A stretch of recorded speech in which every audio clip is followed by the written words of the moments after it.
This is Winnipeg Sports Talk Daily with Andrew Hustler Paterson and Michael Remis.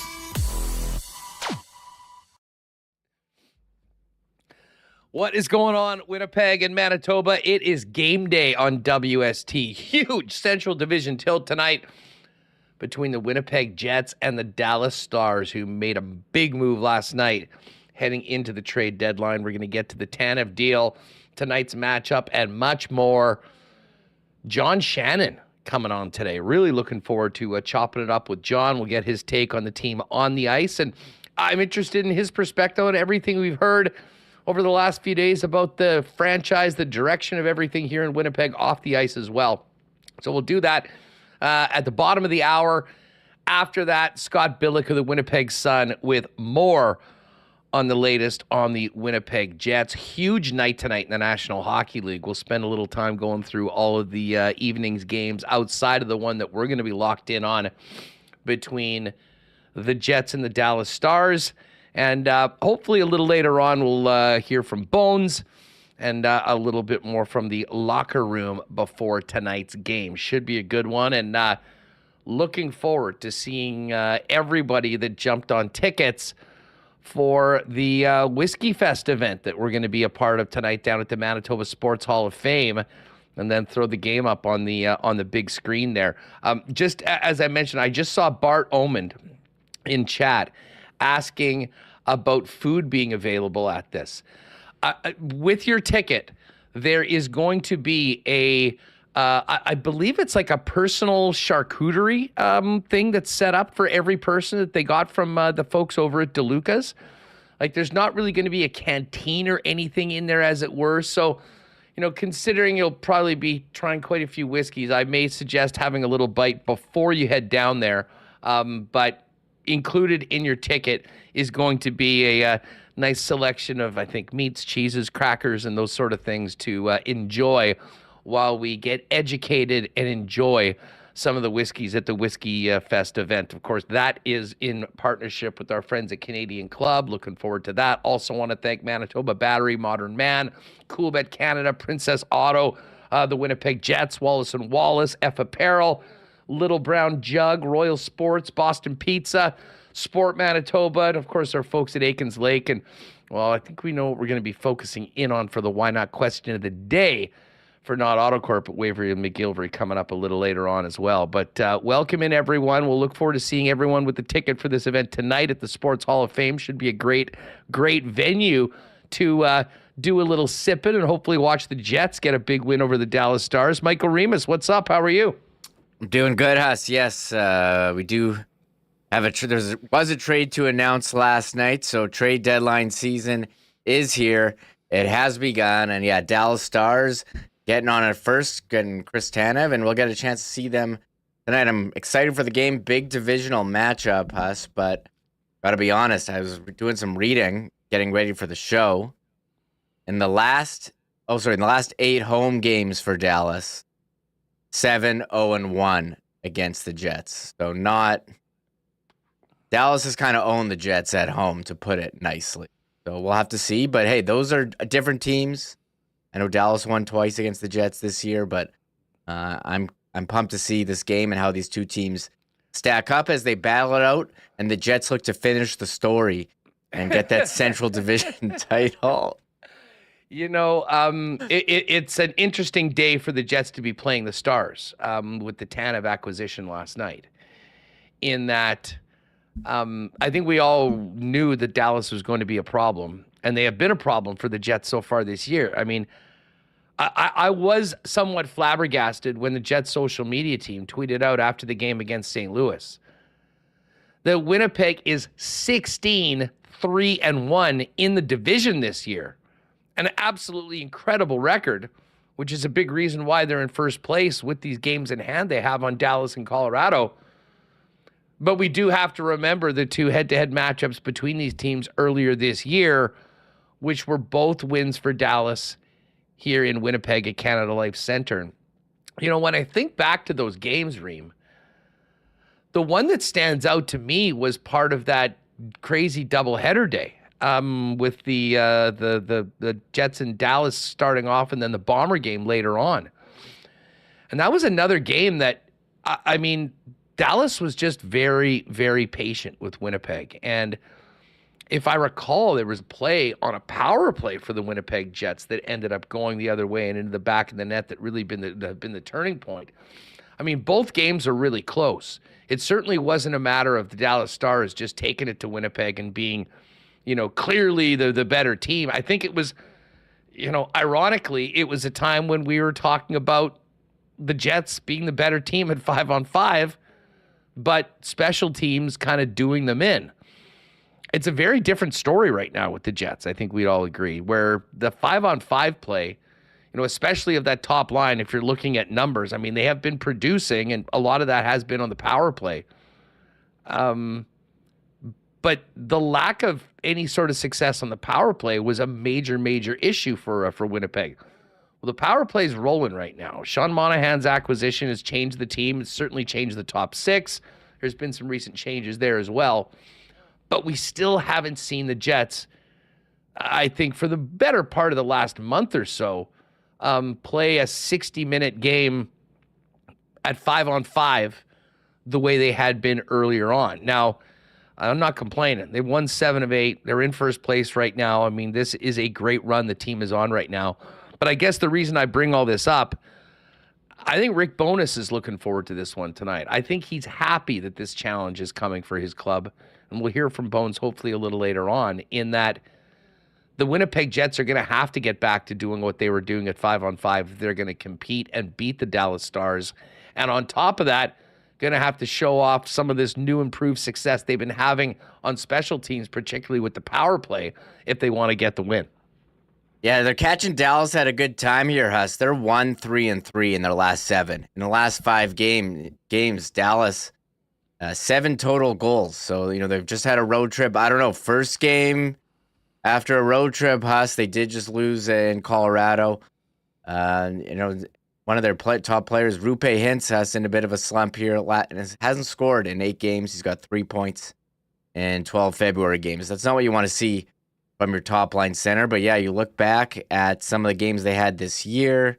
November 28, it was special teams. The Jets 0-for-4 on the power play, including 2 third-period penalties by Dallas, and they couldn't capitalize. Shutout by Jake Ottinger in that November 28 game. The other game, November 11, again, special teams. The Jets 0-for-3 on the power play, giving up a shorthanded goal to Wyatt Johnson, who's having a great season. And they also they went 3-for-4 on the penalty kill. So Dallas went 1-for-4 on the power play. So the special teams advantage going to Dallas in these 2 games. But you mentioned the power play they had then is different now. Sean Monahan, he's come in and changed the whole thing by standing there in the middle and ripping shots. And Gabe Velarde, he's healthy, wasn't in those games.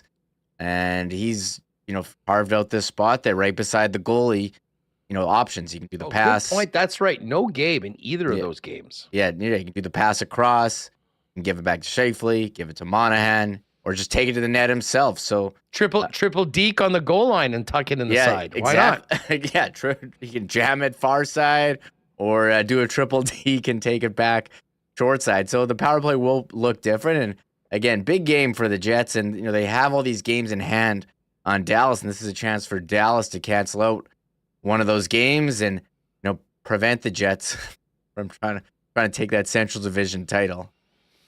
Yeah. Listen, I mean, we got to get to this trade right off the bat with Tanev going to the Stars. And like, listen, I know we get our hopes up on players and we talk about particular guys that would be a good fit, but I will be the first to admit, I was scrolling my Twitter while watching wrestling in that hockey game last night, and I did an audible when I saw that it was Dallas that got him. Listen, he's a great pickup for the Dallas Stars, and he would have been such a great acquisition for the Winnipeg Jets. Now, the Jets have made a big move already, and it's already borne a lot of fruit with the Monahan acquisition. And I when I first saw the trade, I'm like, wait a second. They made this trade now, and they got a second rounder and a conditional third and a prospect. And I didn't really, I'm like, could they not have gotten more for him? Why would they do the trade now? Well, doing a little more digging, listening to Flames GM Craig Conroy on with Merrick earlier today, I think it's very clear that the young defenseman, and let me see if I've got his name correctly. I think I've still got a window up with his numbers. Artem Grushnikov was the guy that the Calgary Flames had their heart set on. He is a 6'2" defenseman. He's 20 years old. He was a second rounder in 2021. He's been playing with the Texas Stars. And this is not a big point guy at all. He is a stereotypical defensive defenseman, but he hits. I believe Merrick, when he was talking to Craig Conroy, said today he's got a little Gudis in him.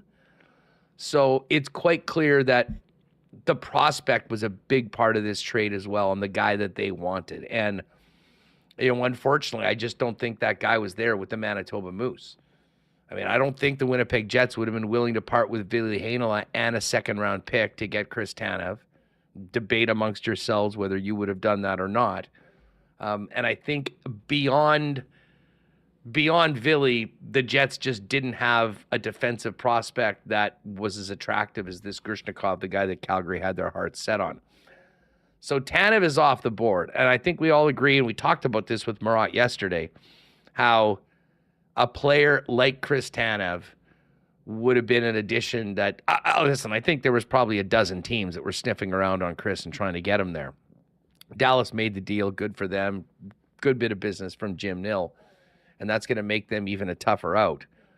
But now it is sort of, where do the Jets go from here? And because they've made that trade, they've made the trade already with Sean Monahan, and I'm seeing already there's, and maybe I'll put this out to the chat right now. I know there's been some early submissions for this. But why not question of the day for Trev and the gang at Not Autocorp at Waverly and McGillivray? What is your wish list right now when it comes to next Friday for the Winnipeg Jets? And you can either put a particular player or a type of player. We need a top 4 defenseman. You need a depth forward, someone to come in on the top 6. Put that in the chat. How busy, realistically, Remis, do you think Kevin Cheveldayoff will be very busy? Do you think there'll be just a couple, a 1 or 2 very minor moves? Or might we see something that might not rival the first rounder for Monahan, but be more significant than the usual 6th round pick for a Jordy Ben type player? Oh, I was going to say, yeah, I think it's going to be a 6th round pick for a Jordy Ben type player, Joe Morrow. That's what we've seen in the past.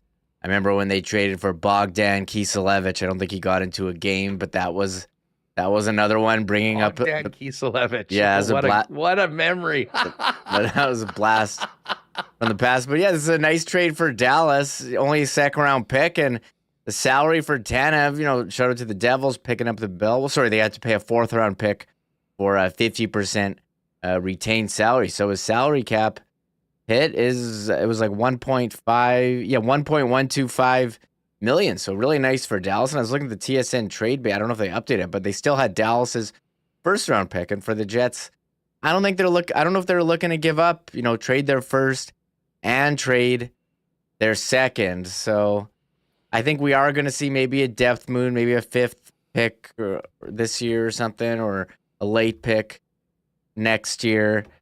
I don't know. I don't think they're going to see that big splash. I know everyone's talking about Pavel Buchnevich, but we talked with Andy Strickland. He says, I think you're going to need an offer that blows him out of the water. He's like 2 1st round picks or something ridiculous. That's not happening here. That's not happening here. So The Jets, they do have every round this year, 2, 3. They have Montreal's 2, and then they have their own 3, 4, 5, 6, 7. Next year, they have all of their picks, 2025, except for round 4. That was in the Nemesnikov trade last year. And they have all their picks in 26. So I don't think they're going to do the Florida Huss and trade 2 first-round picks in 1 year, like when Florida got Giroux and Sherratt. Yeah, so I think you're looking at the Jordy Ben special, and maybe they do look to improve their scoring. I mean, their defense has been. You look at the numbers; they got the best goals against in the league. So, is it a huge? I mean, would Tanev help them? Absolutely, but I think they're confident in the guys that they have. Yeah, and you know what? I mean, see, Neil Pionk. I mean, especially last year was a bit of a hot topic in town. I know some people are still. And said that they need to improve that position. And listen, if they could have gotten Tanev and had Pionk move down to the third pairing, that would have been excellent. But as I said, yeah, I mean, do they? Because you're right, they don't have their second rounder, but they have the Montreal second rounder, which is going to be early. I mean, probably 32. That could be in the top 40 of the draft. And we've talked to a lot of draft people saying that the difference from 20 to 40 this year it could be very relatively insignificant. I mean, just depending on who you like. The draft boards change big time once you get past kind of the first, 24 players. So will the Jets be willing to move off of that pick? I guess we will find out in the next 8 days.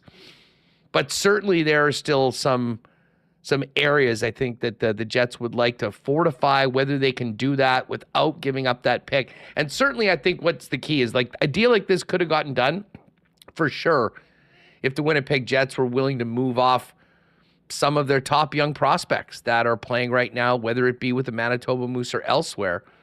And this is something which we'll get to in a minute as we play a few other clips on a different topic. But the one thing that really came out from hearing Mark Chipman speak over the last few days, when he was asked about, the team and the direction of the organization specifically on the ice, was just how geeked they are on some of the young men that, could be Winnipeg Jets in the very near future. And certainly that includes the likes of Brad Lambert. I would suggest Rutger McGroarty's at the top of that list. Elias Salmonsson playing out in Sweden. I mean, all those guys could be Jets. Some of them could be Jets as soon as next year. And I would say in Rutger's case, depending on what happens with the Michigan Wolverines this year and when he may be available to be signed, I'm on record right now with saying I still think Rutger's going to, if he does sign, will play this year. And I'm particularly high on him with the ability to come in and basically make the decision so hard to keep him out of the lineup that he could be a guy that actually plays in playoff games for the Winnipeg Jets this year. So all of that will be discussed as we get through the day. I know there's a question about New Jersey's involvement in the trade, and I was scratching my head about that as well. John Shannon will know about that. We'll pick his brain on that, and we'll talk about it a little bit more with Scott Billeck. But listen, before John comes in, we'll focus a lot on this game tonight. But a big part of this week and the last week, regular listeners will know has been about the future of the organization off the ice and the season ticket push, which I was talking with some folks at the Jet office yesterday. There has been a great response. The numbers of people going to the website, winnipeg.com, jets.com/deposit has been significant. We got a DM from somebody yesterday that put a deposit in that was wondering why they hadn't been called. And they got a message back that they have been so flooded that they just wanted to let everyone know, thank you very much for doing that. And just give us about 48 hours. Now, the other key thing right now for people that are looking for new tickets is important to know. The renewal deadline for current season tickets isn't until the 15th of March. So any other seats that would come open, won't even happen until that point. But bottom line is, if you put your deposit down, you're in for priority playoff tickets. And I know they're greatly appreciative of that. And I was quoting something yesterday on the program from the fan forum. And listen, if you've been watching me talk about this dating back to October of this year after the LA game, I'd said that, the organization had a lot of work to do behind the scenes to get ready to be a little bit more flexible and to work with gaining the business back of some people that they had lost for a variety of reasons.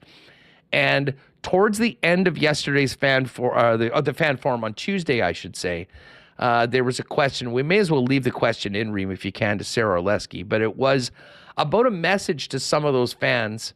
This is a question from Mark Chipman, a message to some of those fans that had been lost, that still cared greatly about the team, that for whatever reason weren't there. And a lot of it, was due to, we've heard some service issues and some things that had happened in the past. And I left that and speaking with fans around the concourse for a considerable amount of time, feeling that 2-minute answer was maybe the most positive thing that I had heard, as far as that was what needed to be said to some of the fans that had been lapsed, that I think wanted to be given a reason to come back. And, let's just play it for you here. This is from the fan forum. I don't think this has really been out there, although I think the Jets have just put out the entire 30 minutes if you want to watch it. But to me, this was the most important 2 minutes. This was something that needed to be said from the organization, and no better person to do that than the chairman, Mark Chipman. Mark, this question is for you. It's from Laura, who submitted it, who said that she has had season tickets since the beginning, but has been disappointed with how the Jets have handled season ticket holder renewal options. Why were the Jets so rigid, and do they have flexibility for season ticket holder ticket packages? We do, and I think we were, for the longest time, we were too rigid because we were protecting a wait list for a long time, and so I think that got in the way of better judgment. I don't know how else to explain it. We were too inflexible.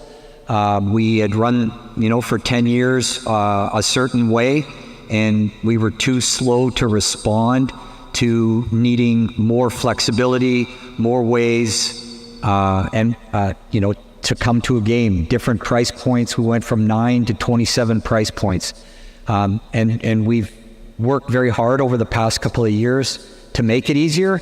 I wish I could take back the mistakes we made in that regard. I am really sorry that we made it difficult in any way whatsoever. I've been conveying that sense of regret to the people that I've been talking to, that have raised the concern as well. So we accept the responsibility for it. We're sorry for whatever inconvenience or insensitivity we may have shown. I can tell you it wasn't intentional. It was more a consequence of just being stuck in a way we did things for 10 years. We think we've adjusted to it now, and for those who have stuck with us, like these folks, and I'm so deeply grateful. And for those that have left and are considering coming back, I hope they will give us another chance to regain their trust. All right, so and I'm already seeing comments in chat. And shout out to Jeff Drader, got his seasons this morning. I know Jeff had sent us a message on that. That is great to hear. And I'm just seeing it. And listen, Mark, and I say this as someone that worked for him for a long time, that knows him. I don't see him very often or speak with him very often anymore, but this is a person of great humility and honesty, and that was, a message from the heart. And unfortunately for Mark, I don't think there's anyone else in that organization that could have possibly been the person to convey that message. But that was the message, and I said this on the 18th of October on this program, that was the step that needed to happen to kind of turn this thing around and move forward. And I'll be honest, I listened to that again just now, and I've had tons of conversations with people in a variety of different situations. Some people that have always had their seats and always will, and others that for other reasons have had been turned off or had left. That was the necessary first step to, I think, re-engaging some people that they lost, getting this thing on the right track, getting this building full again consistently, and cheering on a team that's battling for first place in the Central Division, in the Western Conference, in the National Hockey League. So I wanted to make sure I played that because I don't think a lot of people saw that. There was a limited number of people there. It wasn't available online. And, I think everyone knows where I'm coming from. I want this to work. I mean, I'm going to be there seeing you all in the stands at these games when the team is back and throughout the playoffs and for years to come. And, coming off of what Gary Bettman had to say when he was here in Winnipeg, on a smaller level within the market, it was great that the commissioner said what he had to say, and I think that put a lot of people's fears at ease. But to actually get the change that this organization needs in the stands, that was what needed to be said. I thought it was said very well by Mark, and I wanted to make sure we played it on Winnipeg Sports Talk. There's also another clip, which we'll save for later on in the program, that I think you'll be really interested to hear about, was Mark's reaction to the concept that, people don't want to play here. They've had a tough time getting players. And it was another real interesting part of the bit last night. But we're going to bring in John Shannon in just a second. I'm really looking forward to talking to John about off ice, on ice, as well as this Chris Tanev trade that we were just getting to. Again, shout out to everyone that's going to join us tonight. Looking forward to seeing you there. Throw your jersey on, throw some Jets gear on. This is not going to be your normal Whiskey Fest event. We'll see you at the Manitoba Sports Hall of Fame tonight.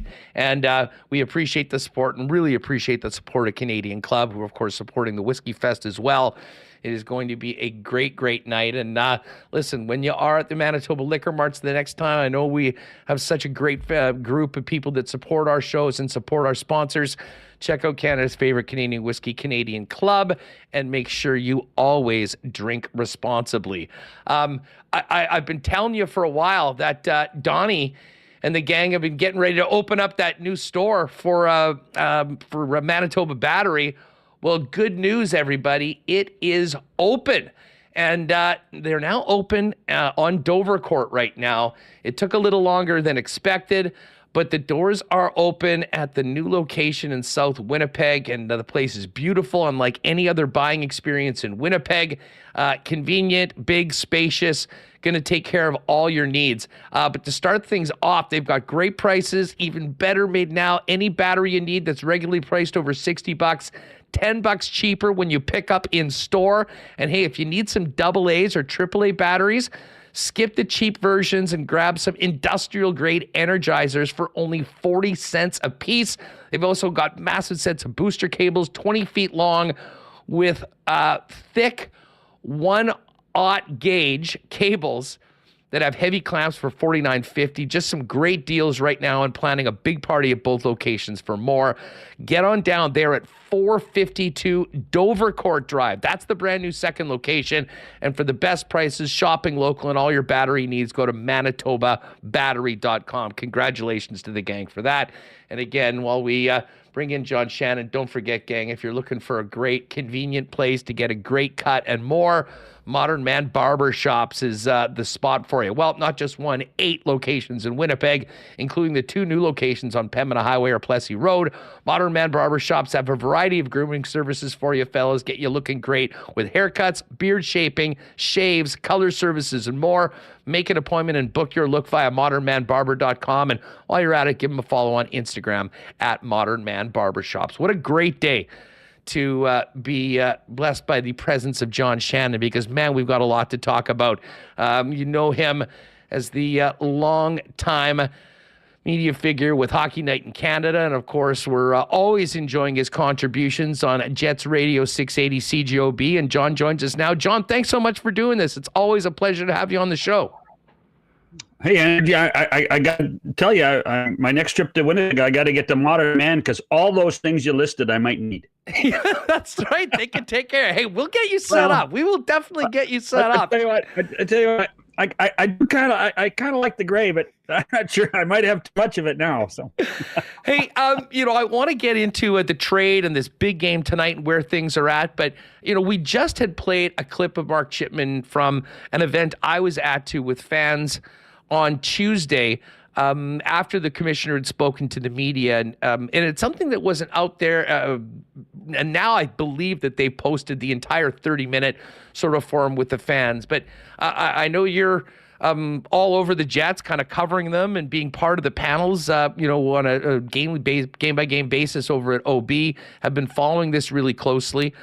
From outside of the market where you're at, I just wanted to get your perspective on where things are at, and most importantly, where things are going, and what we've heard from the commissioner and the chairman over the course of the last few days. Yeah, well, it's not a simple issue. It isn't a simple issue. I was disappointed when I read the article last Friday, particularly when it pertains to a part of the Jets business that we don't necessarily talk too much about compared to what we talk about constantly, being the on-ice performance. And let's face it, the on-ice performance has been so good, has been solid, has been everything that a Jets fan needed to maintain their fandom with the hockey club. They won people back the way they've played this year. But then to hear Mark say what he said to Chris Johnston, to hear a little bit of a different story from the commissioner, I think it was a distraction that, quite frankly, the hockey fan in Winnipeg didn't need right now.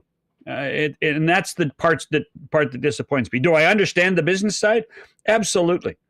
But the learning curve for the organization on the business side is something I hope that Mark and his people admit. Customer service is important. It wasn't a classic case of, the 10 years, the 7 years, the 5-year season tickets just evaporating because people couldn't afford it. A little bit might have to do with customer service too, and that's something the Jets probably have to improve on. Well, and that was the point of the clip. You probably just caught the very tail end of it, but and I've been saying since this sort of hit us all in the face after the third game of the season, when we saw more empty seats than we'd ever seen before, that, this had been something that had been going on, I think, for a while. And in a lot of ways, the pandemic sort of just kicked it down the road a little bit, because you didn't have fans. Then it was partial fans. You may have lost some people, but you weren't able to put them all in. And right. I will say this. I think the last week has been incredibly positive for what needs to happen here, move forward. I think the right things have been said. And most importantly, over the course of this winter, since we got there and saw those empty seats, most importantly for the folks at True North internally, I think a lot of hard meetings and questions have been asked. I think they've answered them, and they put forward a plan to get people back on the ice, because you're exactly right. This team has been doing everything it can. And a lot of ways it goes back to, I think, the re-signing of Scheifele and Hellebuck. And a really interesting clip, we'll play a little on that about, what they've done player personnel-wise and, competing in the National Hockey League at that level. Before we get to tonight's game and just more on the Jets and the Dallas Stars, let's get to this trade last night with Chris Tanev. You're a perfect person to ask on this. I know how well connected you are. I would imagine there would have been 10 to 12 teams that were very, very interested, if not more, in the services of Chris Tanev. The Jets would have been one of them. We know the Leafs were looking at him. What did you think about the return that Calgary got for Tanev, and why do you think the trade was made now, considering how close we are to the deadline, and often that competition between teams sometimes will maybe rise the asking price? Well, I think it was done now because when you do 3-team trades, it distracts you from trying to do anything else for a couple of days. And so I think the fact that Tom Fitzgerald and the Devils were involved, taking a bit of the money, probably said, we better get this done sooner than later. The other thing is I think you have to realize that Dallas is pretty banged up, and so they need some help now. Their young defensemen, as good as they've been, need some help now. They can't rely on Heiskanen all the time, every time, and Lindell all the time and every time. So they need support back there in a division, Andrew, that you know as well as I do. Nobody wants to finish second, and nobody wants to finish third. Nobody. No. So that's why the trade happened sooner than later. The mitigating factor is that because Chris plays for a Canadian team, it's going to take 48 hours to get his work visa, so he won't be in the lineup until Saturday now. So he's not going to play tonight against the Jets. So, and then I also think that what Craig Conroy's trying to do is build enough. I wouldn't be surprised if some of these picks that he has, get moved again before next week. When you think about it, as they're trying to force people have people buy some of their players, and you know what? If there's a Dallas draft pick, a potential Dallas draft pick that works for somebody else, that maybe that's something that is possible as well. Craig's done a good job, I think, in trying to help the Flames in a really tough circumstance. But at the same time, you have to wonder. It's all a little bit speculative. All these young guys aren't necessarily going to become stars, but you're going to have to work your way through it for the next 2 or 3 years. And let's remember, Calgary's got a new building coming. Let's be cautiously optimistic in 4 years. So what are they building towards between now and 4 years down the line? And I think that's part of the equation that Calgary's working with all the time. John, we've already had a number of people asking, and I have a hard time answering this question, so I'll put it to you. What was in it for the New Jersey Devils? And what do we take away? Like, what does that tell us about the market? I mean, they get a 4th-round pick, and they're picking up, and they gave up a player, and they have to have two, what are they, taking a quarter of the salary? Explain that for us, if you would, because I think a lot of people are going, wait a second, why did New Jersey do this? What's in it for them? Well, maybe there's something else coming down the pipe. Maybe there's, and I don't know this, but the moment New Jersey got involved in anything with Calgary, your spidey senses go up and say, well, is there something going on with Markstrom? Exactly. What's going on with Markstrom? So you do have to wonder if there's something going to happen in the next 7 days with that. These managers work really well together. And when you're talking about Conroy, Nill, and Fitzgerald, you're talking about a generation of managers that are so good to their word and are so upfront with other managers and with the people in their organizations that there's a good chance that there is something else. And maybe it's not even now. Maybe it's at the draft. Maybe that's just a sidebar that allows Tom Fitzgerald and Craig Conroy to have a conversation about something else. And the same thing with Jim Nill. The Devils have lots of cap space right now. So why not use that currency somehow, some way for the future? Because we know how disappointed they are in New Jersey for their season. They haven't played well. They probably won't make the playoffs.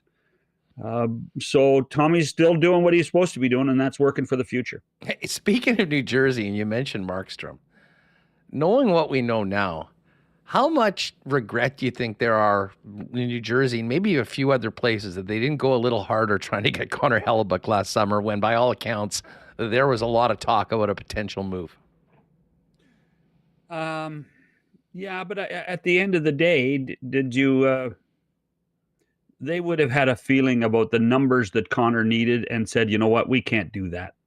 We have other guys. We have other fish to fry. Particularly when you're looking down the line at Luke Hughes' next contract. Look what happened with Jesper Bratt last time, Andrew. He won the lottery with his last contract, but he put the pressure on himself to do it, and the Devils had to pay. So that's the real domino effect of what the cap and signing these guys becomes. And what you do is then you literally plug in how much you can afford for a goaltender or two goaltenders and see if it works. The teams that are paying $13 and $14 million for two goaltenders at some point will have a problem. And when you looked at what Connor probably needed to go to New Jersey and the term that Connor needed to go to New Jersey, it was probably close to $80 million. And then you have to look at your books over the next little while and say, where's that $80 million going to come from? And who are we not going to sign as one of our young guns, who we've worked really hard the last 4 or 5 years through the draft because we've been bad and we've got high position in the draft. And we have to start signing those guys to their second and third deals. To me, it's just economics. I can't help but think. I mean, I will say this on the other side is, you can't, someone could say we can't afford it.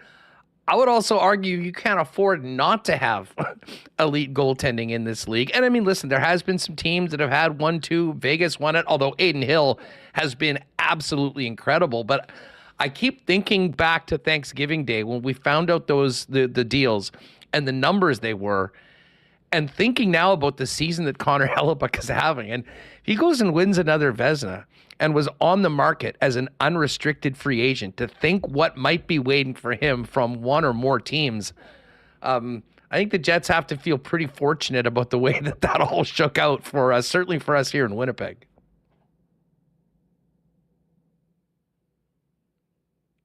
I think we got you muted there, John, for a minute. There, you're back. You're back. Okay. I said there are different ways on how to run your team. I mean, the Colorado Avalanche won with Darcy Kemper and Pavel Francouz. You're right. Aiden Hill and Laurent Brossoit won the Cup last year.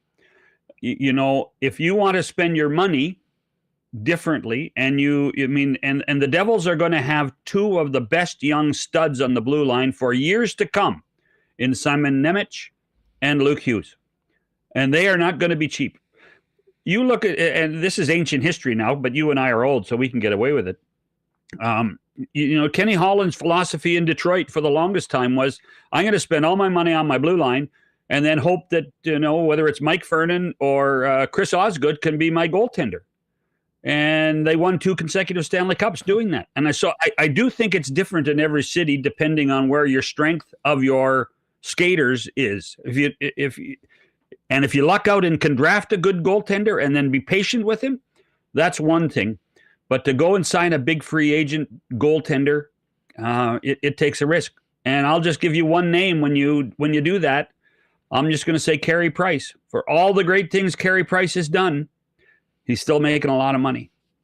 Yeah, well, no doubt about that. And it is sort of funny. We were saying the same thing about the Bob contract, which was this albatross of Florida. And now they run to the Cup last year, and now they're right at the top of the standings. What a team.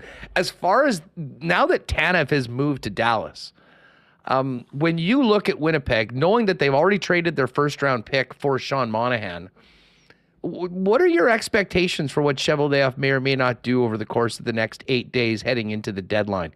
Think it'll be busy? Will it be, the sort of 6th-round pick for a Jordy Penn type player, or might there be another more significant move coming for the Jets? I mean, my gut tells me it's just depth. Deal with depth. If that means another forward, so be it. But I still think that the expectation, and I think the expectation should be, that this team is going to go on a long run. They can beat anybody in this league, Andrew. Anybody in this league. So you almost have to plan for 3rd round. So how many defensemen are you going to need to play to the 3rd round? 8? 9? I think you need 8 or 9 for sure. And do the Jets have 8 or 9 right now? Remember, Declan Chisholm's in Minnesota. So they almost need to find a depth defenseman, a tough depth defenseman that won't necessarily play every game, but can come in key situations and can come in when darn well before the end of the 1st round in a really tough matchup in the Central Division, you're going to need more than 60. One of the things that was a topic of with fans that I was talking to the other day at the game was kind of that toughness. And I don't know why, maybe we've all been seeing this Rempe guy have all these crazy fights for the Rangers over the last little bit. But I don't think it's lost upon fans that Adam Lowry has really been kind of the guy that has been stepping up. We saw the captain versus captain fight against the Blues. Do you think the Jets might look at a player that, might be in and out of the lineup, but a guy that could maybe play on your 4th line that would add a little bit more physicality and potentially physicality with the gloves dropped because of the way the makeup is? Or is that, once we get to the playoffs, is that something that really isn't that important because you know how difficult it is to keep guys on the ice that maybe aren't able to help you shift in and shift out? Well, special teams become more and more important in the playoffs. But what I would say is I still think the Jets need to have more grit. I really do. And some people may disagree. I just think that there are times where Adam can't do it all. I mean, let's look back 12 days to the game in Vancouver. What was the turning point of that game? It was Adam's check along the near side boards, wasn't it? Yeah. It was a marvelous, and it was so easy to say, there you go. That's what's supposed to happen in that situation. And it was Jets all the way after that. But Adam can't do it by himself, and Adam can't do it by himself, particularly in a playoff series. And so I do think you need more grit. I do think you need someone to help in that scenario, but they also need to play the game. Fourth liners aren't just out there to fight anymore. Fourth liners are there to contribute, and the balance that the Jets have had all season long, you know this. You look at the same stats I look at. This team has more balance in its 12 forwards than any other team in the league. Any other team in the league. A guy that thinks he doesn't play enough in Winnipeg is playing 11 or 12 minutes, maybe 10. But that's more than most fourth liners in every other city in the league. That's because of the balance that Kevin and Rick have created for this roster. But could they be grittier? Yeah, I'd like to see a little more grit, but particularly more so on the blue line, and that that brings into play where Logan Stanley's role on this team can be at key times. But I don't want people picking on Josh Morrissey too much. I don't want them picking on DeMello or Pionk too much. And these guys take a lot of abuse, and I do think they need some help. John Shannon's with us here on Winnipeg Sports Talk Daily. You mentioned the fourth line. Cole Perfetti finds himself on the fourth line right now. I know you're watching every one of these games and talking about it on OB. I mean, what do you make of the struggles of Cole, where he's at right now, and maybe most importantly, what he needs to do over the course of these final 25 games of the regular season to be in the lineup and be an important part of a Jets playoff squad? Well, let me ask you a question first. Do you think Cole Perfetti's on the fourth line because he's not good offensively? Definitely not. Right. So I think he's there because Rick wants him to learn how to play the game the right way. Learn how to be, when you're the winger and you're in your zone, what are your responsibilities? Don't cheat. Play all the hard stuff on the 100 feet of ice that are on closer to Connor Hellebuck than the 100 feet that are away from Connor Hellebuck. And I think that takes time. Here's the other thing with Perfetti. And this is just my own personal opinion. Perfetti came out of junior hockey. Perfetti came out of, came into the NHL at a really inopportune time. And there are more than 5 or 6 guys that came out at the same time that have still had their development softened because of the pandemic. We take for granted all the time that 18-year-old players, they can play an extra year in junior hockey. They play another 70 games there. They grow up to be a man. Then they, if they can't make the NHL, they go to the American League. Well, you know what? If you look back, junior hockey really was affected poorly and badly, particularly the Ontario League, when Cole was drafted.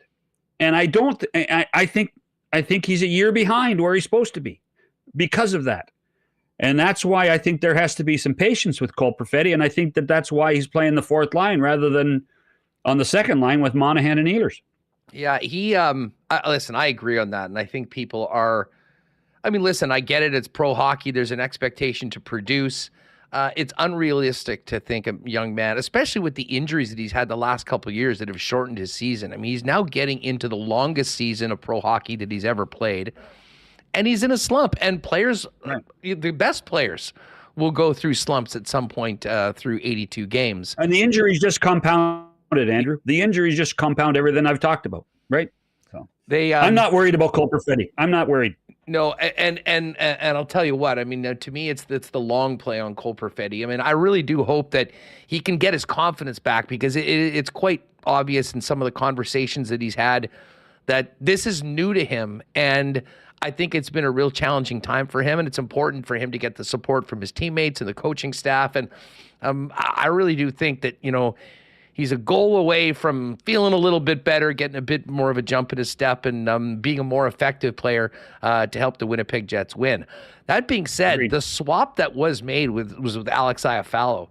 And, Nikolai Ehlers at that same time was in sort of a slump. He was absolutely dynamite against Chicago with those 2 goals. Monahan missed the next game. He's back in, scored on a great tip from Ehlers, and I think we'll focus in on Ehlers and Monahan quite a bit. But I have to admit, in a very small sample so far, and I've been a fan of Alex Iafallo all season long, he is such a puck hound, John, a good defensive player. He's got a great stick. I'm not sure whether we would have drawn this up originally, but I'll be honest, I'm kind of optimistic, and I'd look to see this line together for a few more games to see what they're able to do. And I think maybe most importantly, it projects well to the challenges that the Jets are going to see come playoff time. Well, I tell you what, I just spent a couple of days with the LA Kings. And to a man, anybody I talk to about Iafallo says, man, we miss him. We can talk all you want about the trade and whether Dubois worked out or not. That's another story for another day. But they miss Alex Iafallo's versatility.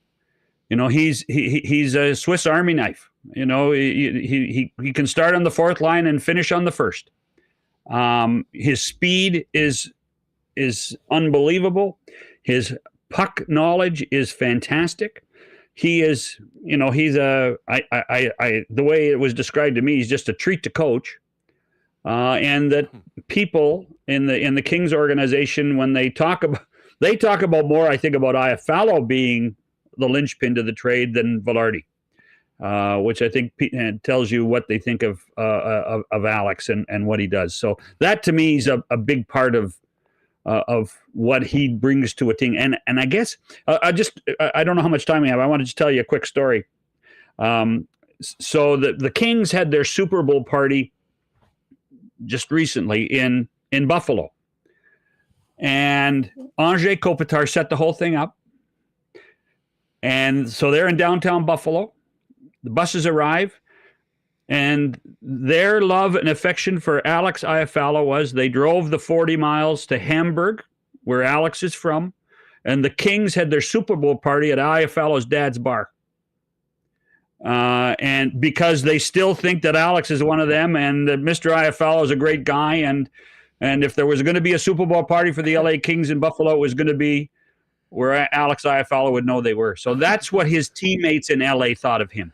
That is really cool. I mean, he spoke after he scored in that last game, and it talked about sort of getting the monkey off his back. But it's very clear why he was so popular in LA, and certainly has become, a big part of this Winnipeg Jets team. John, just before we go, we're heading into a wild week in the National Hockey League. You're as well connected as anyone. I know we sort of focus in on Winnipeg and what Winnipeg might do, but just wanted to pick your brain on what is most intriguing to you, teams, general managers, and what you're looking at most closely or hearing over these course of the next 8 days before the final buzzer goes at 3 p.m. I think we have to figure out what Kyle Dubas is doing in Pittsburgh. There are so many moving parts there. Let's face it, the Penguins are a disappointment this year. After when Kyle got hired, he gave Sidney Crosby and Malkin and Letang a vote of confidence, and then brought in Erik Karlsson. It hasn't worked. So what is Kyle going to do to start his real important impression on what the Penguins are going to look like for years to come? That means that's the question mark around Jake Guentzel, and what will happen with Jake Guentzel. I've been told the asking price for Guentzel to some clubs is 2 first-round picks. That's an awfully expensive ask for a guy who's an unrestricted free agent. Now, perhaps with the 2 first-round picks, you can negotiate and sign him before such a period of time ends. But that one, and then I think you have to look at Vegas. Vegas, that riverboat gambler that is Kelly McCrimmon he's got lots of money to work with. They probably need a scoring winger like Guentzel. And I keep hearing now that they might be dipping their toe in Noah Hanifin too. And I can't imagine the Vegas defense being better than it was last year in the playoffs, but there's a chance that Noah Hanifin could be added. And if that's the case, then watch out for the Golden Knights. Hey, what are you looking for tonight from the Jets? They're 0-2, 16-3-1 in the division, but 0-2 against Dallas. Those games were early in the season. There was no Gabe Vilardi. Special teams were huge in those games, and obviously the Jets special teams in a very different place right now. But just a quick thought on the Jets and Stars tonight before we say goodbye. Yeah, you know what? I do give it the advantage to the Jets. I mean, I watched Colorado and Dallas play the other night too, and Dallas was limping through that game. So I do think that if we see the Jets team that has been impressive, again, starting in Vancouver and beating St. Louis and doing what they've done with a couple of other teams, I see no reason why this isn't a Jets victory. And again, to me, when you look down the middle, when you can see Scheifele, Monahan, and with Lowry in the 3 spot, and Nemesnikov, who I'll tell you what, we talked about Perfetti moving up and down. You got to give Nemesnikov a little bit of credit for being all over the roster on this one, and he's done a really good job wherever he can be. So I think this is an advantage to the Jets tonight, but better that they play them tonight than Saturday when Chris Tanev could have played. Yeah, no kidding on that. John, thanks so much for the time. Just tons of comments on how much people enjoy listening to your analysis with Kelly and the gang over on OB throughout the season. We'll look forward to listening to that as well. And say hi to Kelly for us, and hopefully we can do this again soon sometime. Yeah, you guys call anytime. You know, I've got it's been 4 years now. I got a kind of soft spot for Winnipeg. So and actually I'm going to go to Buffalo on Sunday and watch them play the Sabres live. So. Excellent. Well, we'll have a great trip. And in the meantime, hopefully you can be talking about a team on Sunday that has continued their winning ways. 2 tough ones coming up with the Stars and the Canes on the road before the team gets to Buffalo. All the best, John. Thank you again. Cheers, boys. Good stuff. There's John Shannon. You can follow John on Twitter at JShannonNHL. And, of course, always contributing to the CJOB Winnipeg Jets coverage here in the Peg with Kelly Moore. All right, Billeck's going to join us coming up in just a second. One thing we mentioned yesterday, or I guess I did on Twitter, the passing of Craig Rowe, former Winnipeg Blue Bomber. Just a shocking bit of news yesterday. I was not aware that he had been dealing with cancer. And really a sad day for the organization all around. There was also the memorial service for the legendary Kenny Plain yesterday. But I think from Winnipeg Sports Talk listeners, we send our sympathies to Chelsea, his lovely wife, and we'll always remember Craig coming here and being a big part of that 2019 team that ended the drought. And he and his teammates will be legends in the city forever. But just some really sad news about the passing of Craig Rowe, and we'll bring Scooch on at some point to just talk about the legacy. Obviously, I'm a little too young to remember Kenny Plain and what he did for the Winnipeg Blue Bombers, but it was very clear growing up in this city as a young Bomber fan that the legacy of Kenny Plain was something that was about as legendary as anything in the history of the Winnipeg Blue Bombers. Of course, we'll have more Bomber news coming up. When we're talking Bombers and more, we'll be getting out to Princess Auto Stadium next year to see the blue and gold, get into those Princess Auto tailgate parties beforehand as well. Obviously, Princess Auto, headquartered and founded right here in Winnipeg, a huge part of our city, and great sponsors and supporters of the blue and gold, our sports teams in general, and of course, the gang here on Winnipeg Sports Talk. Princess Autos, where you'll find the best deals on the most unique assortment of tools and equipment around. Everything you need to complete the projects on your list or start something new is at Princess Auto. You can pop by and see them on Panet Road or Portage Avenue West, and you can always shop online 24/7, 365 at princessauto.com. Our friends at Wallace & Wallace are getting ready for a very busy spring. They're the fencing and overhead door specialists in town. You've seen their fences and trucks all over the city. They're also the place to go with the biggest and widest selection of overhead doors in town as the Clopay dealer in Manitoba. But right now, we're seeing these crazy changes in weather. It's minus 20 one day. It's 8 above the next day. This is the time that puts the most stress on your garage door. So the right time to prevent downtime is now. You can give Wallace & Wallace a call to book your maintenance and service call today for residential and commercial overhead door sales and service. There's only one name or two you need to know. That is Wallace & Wallace. And as we mentioned, spring is on the way. Guys, if you're thinking about maybe needing to upgrade that wardrobe a little bit or looking ahead to wedding season and more, now's the time to get down to F Apparel. The leading menswear store in the city has you covered with great deals and custom suits beginning at just $400, along with chinos, golf pants, custom shirts, both tucked and untucked styles, and an incredible selection of menswear accessories. If you are getting married or in a wedding party, make sure to talk to the fellas at F about the 15% discount when you get your wedding party suited up at F Apparel. You can pop down and see them at 190 Smith Street downtown. Make an appointment or find out more online at F. That's EPH apparel.com. All right, let's bring in Scotty Billeck from the Winnipeg Sun to keep the Jets conversation going. What's up, Scott? How are you? What's going on, man? It's nice and cold out today. Yeah, it's a little chilly. I think it's going to be 6 tomorrow, and then it's going to be -10 the next day. I mean, I cannot remember a time where it has been up and down as much as it has been before. And you know, it's funny to bring this to the Jets.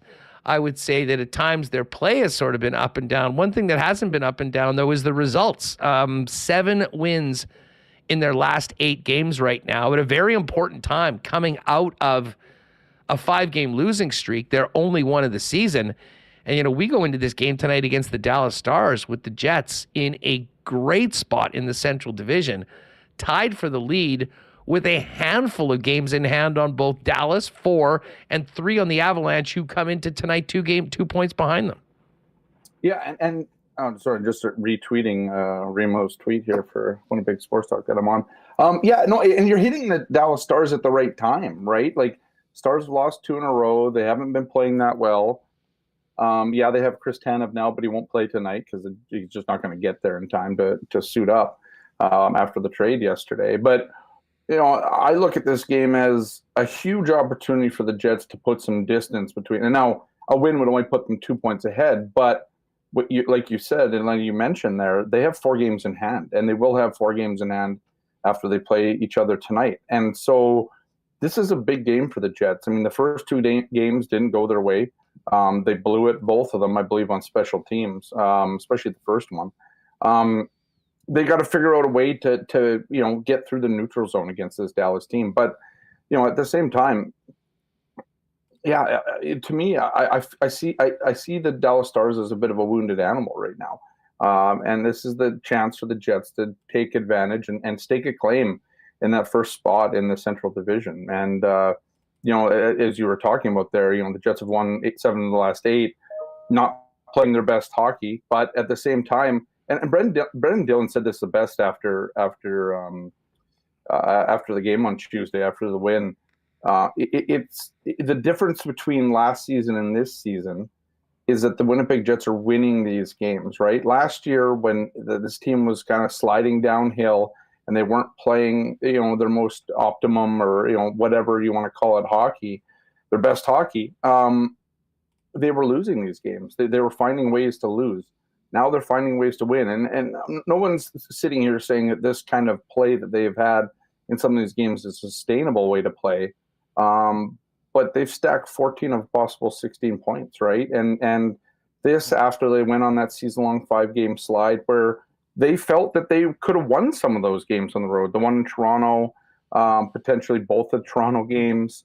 We're sitting here watching a Jets team right now that's doing what it didn't do last year. And I think that represents, 1, an evolution of this team, and 2, an understanding of, especially even just going back to Tuesday's game, they didn't have the best first or second period, but they outgunned them 3-1 in the first. The second period wasn't great, but they go into the third and they shut it down, Huss. And this is a team that's understanding more and more where they need to be on the ice, the time of the game, what the score is in the game, and they're able to kind of take all those pieces of information and turn it into a win, figure it out, and by the end of the game, when the final whistle blows, they find a way to win the game. And you can talk about Kyle Connor's game winners, you can talk about the power play heating up, whatever it is. I mean, this team has found a way to win, and it's not done in this kind of whatever way. It's again, it's not their best hockey, but at the same time,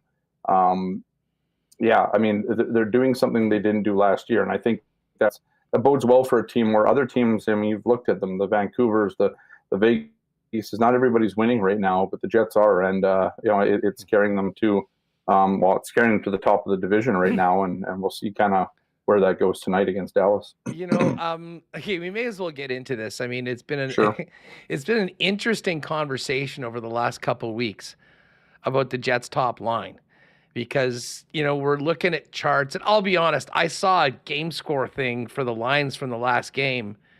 And I was at the game. I watched every second of it. I'm like, that can't be right, can it?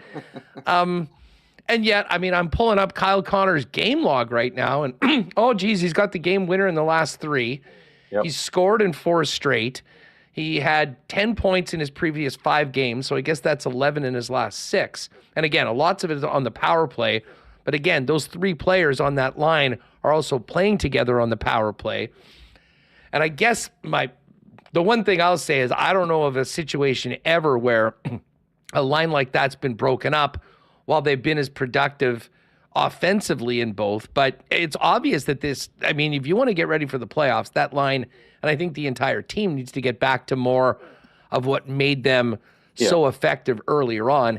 And to be honest, I've also made the point before that if we're talking Connor Ehlers, I think that Nikolai Ehlers on his own adds a lot more and is able to drive a second line more. But where are you at on the way the lines are put together and essentially what the top line is doing and what they're not doing right now that the Jets are going to need more of as we go through these final 25 games and most importantly to game 83? Yeah, I mean, I think you alluded to it. I think you have to separate the power play and the 5-on-5 play. Right, there's a lot of people right now combining the two and being like, "Oh, why would you break these guys up when they put up so many points?" And it's just like, it makes sense. Who would break those guys up when they are doing it at both? But listen, there's been some concerning trends in their own end. There's no doubt about it. You can't ignore it. And I think that's where it is. And I think there's a bit of a long rope here for these guys to kind of sort it out under Rick Bowness. Like I think Rick Bowness has talked to them. He's trying to get them to sort out. Because here's the other thing that's run parallel with this is that Nikolai Ehlers it started to gel a little bit with Sean Monahan, right? And that's a big deal. And with Alex Iafallo on that line, and I'm not saying that that's going to stay that way for the rest of the year, but that line sort of steadied itself defensively, right? And so they've moved Cole Perfetti down. We know that Cole Perfetti's having a bit of a struggle right now. They moved Iafallo up, and it's worked. It's worked well defensively. They've created some chances. They've scored offensively. That's a big deal for that line because Rick Bowness has talked all year about getting that second line to work, right? He's been more worried about the second line going than the first or the third or whatever it is. But at the same time, when you're going to play Mark Scheifele's line as much as they do, they have to produce, right? They have to produce. And at the same time, if you want to win a Stanley Cup, they're going to have to be as responsible as they need to be in their defensive zone. I think one of the reasons why you see Gabe Vilardi on that top line is for that. I don't know if he's fallen a little bit into the sort of, ways of Kyle Connor and Mark Scheifele together in terms of the defensive play. But I think we just need to see a little bit more of Mark playing the defense that he was playing, kind of earlier this season. And I mean, the way that we saw Mark play against the Vancouver Canucks a week and a half ago, that's sort of where they want it to be. At the same time, I get it too, right? If you want kind of sort of this glass cannon sort of line where they can just go off and score the way they are, like I get it. This is the reason why I think that Rick Bowness wants these guys together because there is so much potential there offensively. Are we going to see a change? I don't know. I mean, I think it'll depend on the problem right now is the Jets have been winning, right? So Rick Bowness probably isn't going to tinker too much with that line unless, but let's say tonight or, a couple games from now, that line goes out, isn't producing, is getting scored on, and they lose the game. I could see a change there, but there's still a lot of time before the end of the regular and I season. Think that, right, and I agree with you. And I think we got to wait and see what happens, by 3 p.m. next Friday too, right? The trade deadline's coming. I would suspect, given how Cole Perfetti has played and the idea that you probably don't want Alex Iafallo as your top 6 right winger going into the playoffs. Not that he's a bad option, but you're looking for, again, more scoring and maybe some responsibility. I wonder if you're looking for a top 6 guy. Dude, I'll be honest. I might argue that Alex Iafallo fits more there for playoff time than he would be at game 55 of the regular season. And I after last game, the way that I saw, and so that line had now played 2 games together, and there was moments in that game, especially in the second period, where I felt that Alex Iafallo was doing the stuff that they've always wanted Cole Perfetti to do on that wing, which was basically drive the net, get to those areas, and that's sort of the problem that they had with Monahan and Perfetti and Ehlers, is that you have kind of Monahan, the playmaker, the ability to shoot. Perfetti, mostly a playmaker, also has an ability to shoot, but not maybe as tenacious in front of the net. And then Ehlers, who is kind of the wild card on that line in terms of his offensive abilities, his way that he can kind of take 2 guys with him as he enters the zone and that sort of thing. I think what has happened with Alex Iafallo, why it's made a good fit, is Alex will just go to the net, right? Like we saw it on the goal. Ehlers misses the net, but it turns out to be a perfect pass off the end boards. And Alex Iafallo barges to the net, gets a stick on it, and puts it in the net. That's what Alex Iafallo does, right?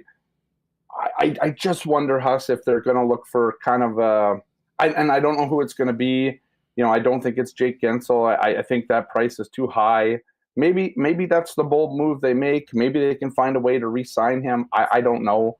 That I think that's kind of high. But if you look at maybe an Anthony Mantha, or I don't know what Seattle's doing, maybe a Jordan Eberle.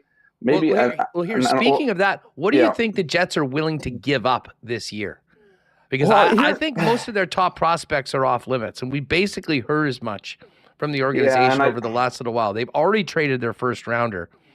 Like the asking price, we heard from Andy Strickland earlier this week on Buchnevich. John Shannon said the same thing. Kyle Dubas's ask for Jake Gensel could be 2 first-round picks. I mean, I think that basically takes the Jets out of the mix for those, especially considering they already traded their first rounder to get Monahan in. You're right. I agree with you. I do wonder, though. I mean, the closer you get to Friday, Jets win tonight in Dallas, show that they can play this Dallas team and they've evolved as a team.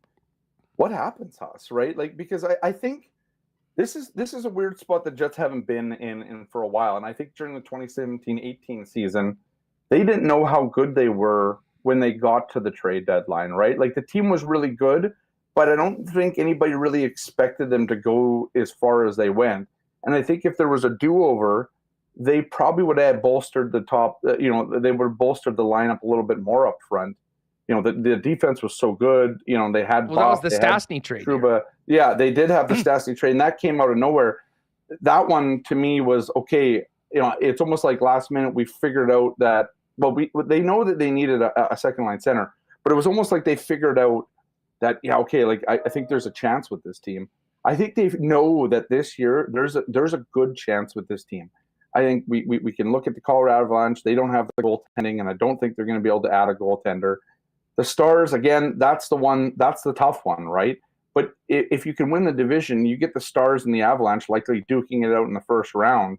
That's going to be a tough series, right? And the Jets may face, it depends on who they face, right? But I think the West is sort of open for the Jets to maybe make their push, right? And so do you start pushing some more chips in? And what does that look like, right? I agree with you. I think there are some guys that are totally off limits for this team. But there'll be people that argue that nobody should be off limits when you think you have a chance to win the Stanley Cup. That said, this is a team that needs to keep hold of some of these guys like the McGroartys and the Colby Barlows. I do wonder, though. I wonder about Ville. I wonder about a guy like Chaz Lucius. I think right now, if the Jets could, the problem with Chaz right now, and it's unfortunate for him, but he's had a lot of injury problems. Mm-hmm.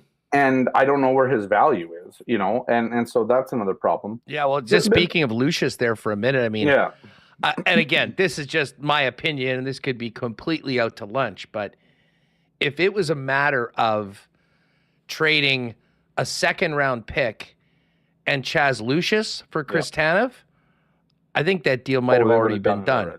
Yeah. But the problem with Chaz is listen, this is not to say that he can't turn into an NHL player and be a guy that contributes here. It's a diminished asset. And if you're Craig Conroy, you're looking at a player.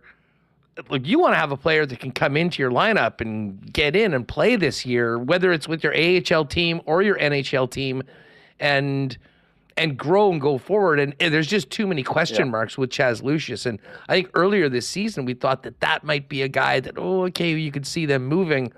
I think everything's on pause right now for Chaz, and you just cross your fingers that he's past the worst of his injury history and he can actually play a full season, be healthy. But until that happens, I don't know how much of value there is when you're talking about him as a prospect to other teams. I agree. And so I think you're going to have to probably look. I mean, I think realistically, the Jets are probably looking on the periphery of some of these big names, right?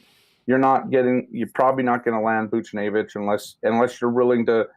And I wonder if, next year's first round and this year's second round that the Jets own from Montreal might be enough for St. Louis, given that second rounder from Montreal is probably going to be really early in the second round. Well, and you know what? I'll speak to this. I've never thought that the Jets would consider trading next year's first rounder.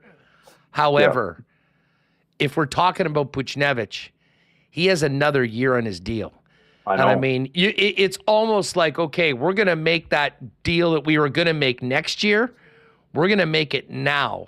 Right. And it limits ourselves to improve the team next year, but you could argue and say, well, we've already done that and they're ready for it. Like, I would have time for that conversation, but I am sort of with you. I think it's somewhat unlikely. But I mean, to your point, if the asking price is 2 first-round picks, the draft in 2025, I think everyone would agree that unknown picks as to where they are, more valuable in 25 than in 24 from what we've heard about the quality of the draft.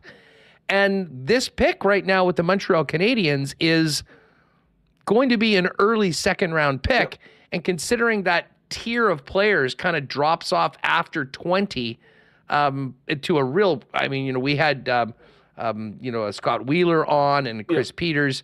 I mean, a guy that, one team has ranked 20th is going to be ranked 45th on other teams. I mean, there is that big graph. And I would say that plays into to their benefit right now if they're willing to move off of it. I agree. And I think the other thing that's going to be a bit of a problem with Buchnevich is he would need some sort of salary retention, in my opinion. That adds another layer of it. What does that cost the Jets? Can they ship a third rounder to a team that's willing to be a third party in one of that, right? Like, I mean, you can get very creative with it and try and make it work. But at the same time, I wonder because I think Buchnevich or Gensel would be perfect, right? In just an ideal world, no cap, whatever, have all the stuff, all the capital, whatever you need to do to try and make a move. I think those guys make the most sense in terms of their ability to score. Buchnevich obviously, has been to, I believe he won the cup with, unless he was still with New York back then. They didn't win the cup with him. But anyways, he's played with some good teams. He's played with Nemestikov before, so there's some familiar with when they're back with the Rangers together.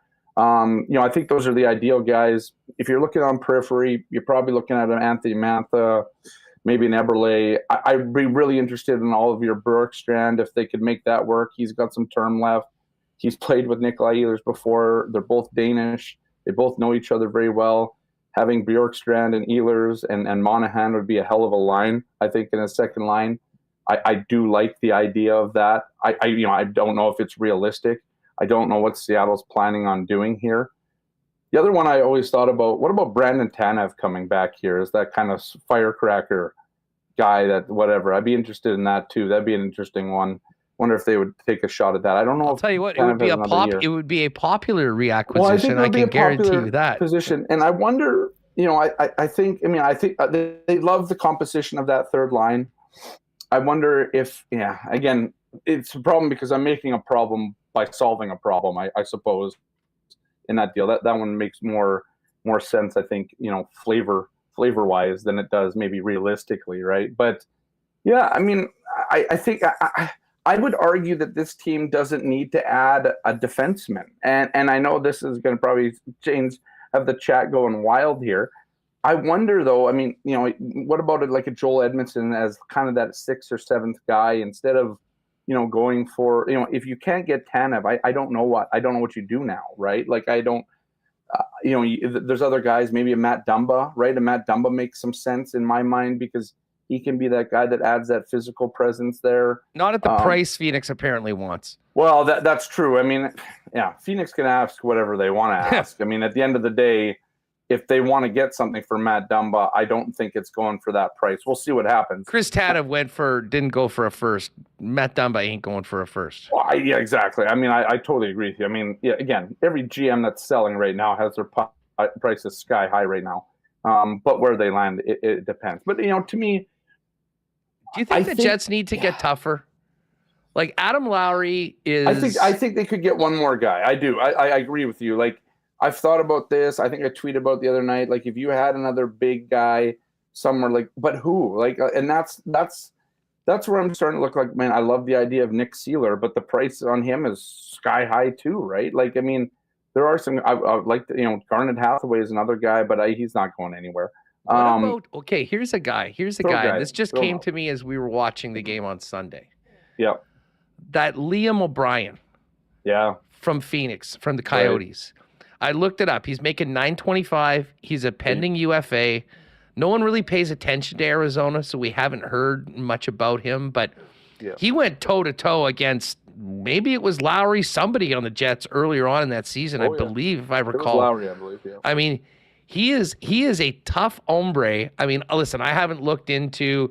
I mean, I know his numbers are minimal. He's got 3 goals and 5 assists. I mean, that's sort of fourth line move. But, I mean, I watched him in that game. And listen, he's not a burner. This is not a guy that's going to completely turn around the season. But if you are looking for a player of that type that can go in and, all of a sudden you're playing a team that really wants to mix it up, I mean, that's a guy that ticks off some boxes for me that I think the price might be relatively low for.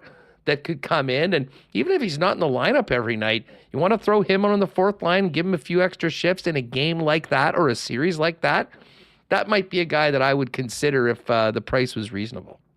Yeah, and I think, I'm curious to see what the Jets' opinion of Cole Perfetti is right now on that 4th line, right? Like, do we believe that this is kind of the last straw before he maybe goes in the press box? Like, do we believe kind of Rick Bowness and we're trying to find, if I'm reading between the lines on what Rick Bowness is saying, it's almost like he's crying out for a top 6 guy from Kevin Shoveldayoff. Like that's sort of where, if I'm trying to read into what Rick Bowness is really saying here by moving Alex Iafallo up there and putting Perfetti down there, I think he's looking for some right wing help. Like I think that's what Rick Bowness would like. But to go back to your question about a toughness, I do want, because if you look at the way that the at least the defense on the Vegas Golden Knights was built last year, it was big, right? Like it was a big defensive team. There's a reason why Edmonton wants Corey Perry, because not only is he big, he's a pest, but he adds physicality to that team. I think there's a lot of teams now. Yeah, I agree with Adam Lowry, but you're also going to add like you're asking Adam to do a lot on this team already. Never mind be that guy who's going to drop the gloves or throw that big hit and all that. And you need honestly, you need Adam Lowry healthy on top of it. So I could see them doing, like that would be an extra move that you could make to have, to bring in a guy that could be your 7th kind of forward right now, because I don't think. And this is no disrespect to Rasmus Kupari or David Gustafsson, but I do think they need a 7th forward that they can bring in that can handle that sort of physical role, right? That can be that energy guy that gets under another guy, gets under the other team's skin, is a bit of a piss off to the other team and that sort of thing. Like I do agree with you on that. I don't know if it's Liam O'Brien. There's plenty of guys that kind of fit that mold on the. In the NHL that they could look for. Yeah, and I want to reiterate, because I see some people like, hey, these skills, they don't make you better. I mean, this is about, and again, this guy might not even be in the lineup, but they might need him in the lineup at a certain point. And I'm just wondering whether that is something. Have a heavy series. And let's say you play the Edmonton Oilers, let's say in the 3rd round, right, the Western Final. Let's say they get to there. what do you want against the Edmonton Oilers? You want a guy that's going to go out there, take maybe a bit of a run at a McDavid or a Draisaitl, throw those guys off their game, right? And I think that again, what did the Jets do so well 3 years ago now against the Oilers in the sweep? Well, they took Connor McDavid and Leon Draisaitl essentially out of that series. And part of that was Neil Pionk being as physical as, and Neil Pionk's like McDavid got Pionked. Right, he did. And so if you could have it again, I think people have to understand that the playoffs are different. It's totally about skill. Don't get me wrong. You need skill to win. You need goaltending. You need scoring. You need your power play going. Well, you don't always need your power play going. Pittsburgh kind of proved that a few years ago. But, you need a lot of things to go right. But I think at the end of the day, the bigger you are at times, and I wonder if the same people that complain about adding size are also the same people that complain that Cole Perfetti's not big enough, right? And so sometimes you need to have a guy that can come in. Yeah, he might not contribute, but he's most of the time these guys are going to be fourth line players anyways, and they're going to come in. I'm not saying you got to go back to Matt Hendricks and Nate Thompson and guys like that, but because those guys were old and they just didn't do that job. But you bring in Liam O'Brien. I think Brian's like 28 or 29. Just on your point there, you get a guy that comes in and I don't say guys are afraid of him, but they know he's on the ice and he makes guys think twice, right? And sometimes that's the difference in a playoff game is if a guy double clutches or whatever, doesn't make the right read, gets drilled, coughs up a puck because he knows he's going to get drilled. There's a lot of things that can happen in a playoff game where, and I get it. Yeah, I'm a big proponent of analytics. These guys probably aren't going to be the best in terms of analytics, but as Rick Bowman said, you can't always hide behind the analytics.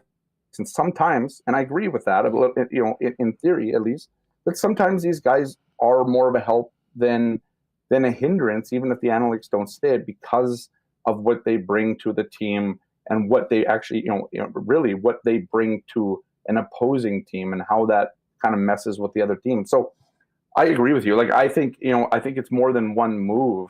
I think the Jets are probably looking to get bigger at somewhere, right?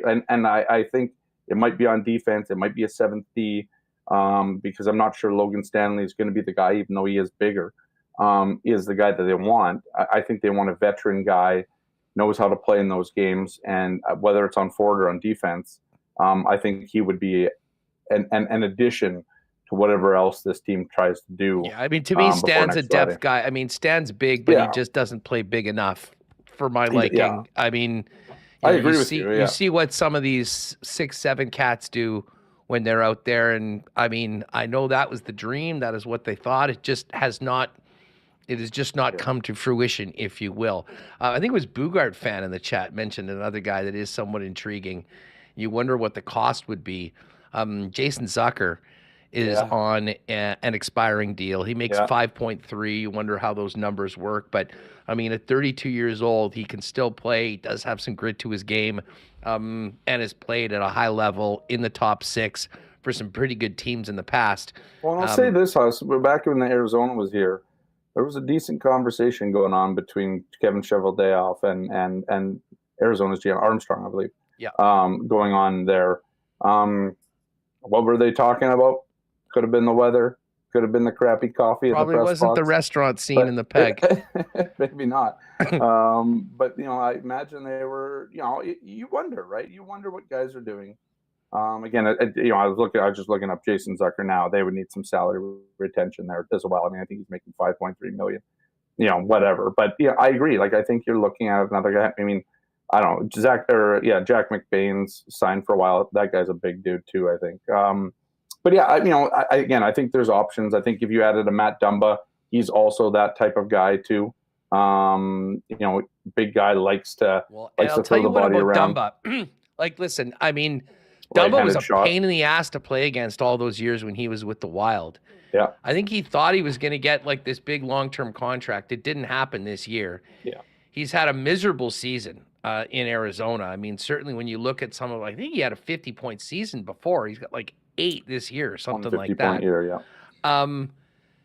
The opportunity for a guy like Dumba playing for a new contract to come to a good team with the potential of a nice playoff run, I think you'd get a player I think would be highly motivated to show what they can do. So, well, as I said, it's going to be an interesting next 8 days as we get closer to. Yeah. You'll have to jump on with us. That's a big day for Winnipeg Sports Talk. It is our 3rd anniversary, and normally we would have done kind of a fun show anyways, but it's also the trade deadline, and I know in the past we've done an extra long show. I will tell you all right now, we will start early and have a lengthy show and probably have a whole bunch of our regulars come in. We'll be paying attention to what's happening around the league. Well, the thing is that the team's in Seattle. That's so. But all of us are going to be down there at the rink. Oh, okay. Well, I mean, that's certainly. Are. But yeah, I know. Like, I mean, obviously the Free Press is traveling, but certainly I don't think anybody else is going anywhere. Certainly a possibility. And then, is Chevy going to be here or is Chevy going to be there? From what I heard, he was staying behind on that trip. Oh, okay. And staying here, and I think part of it is that's a back-to-back, is it not? Yeah, it's Friday night against the Kraken, and then Saturday night against the Canucks. Yeah.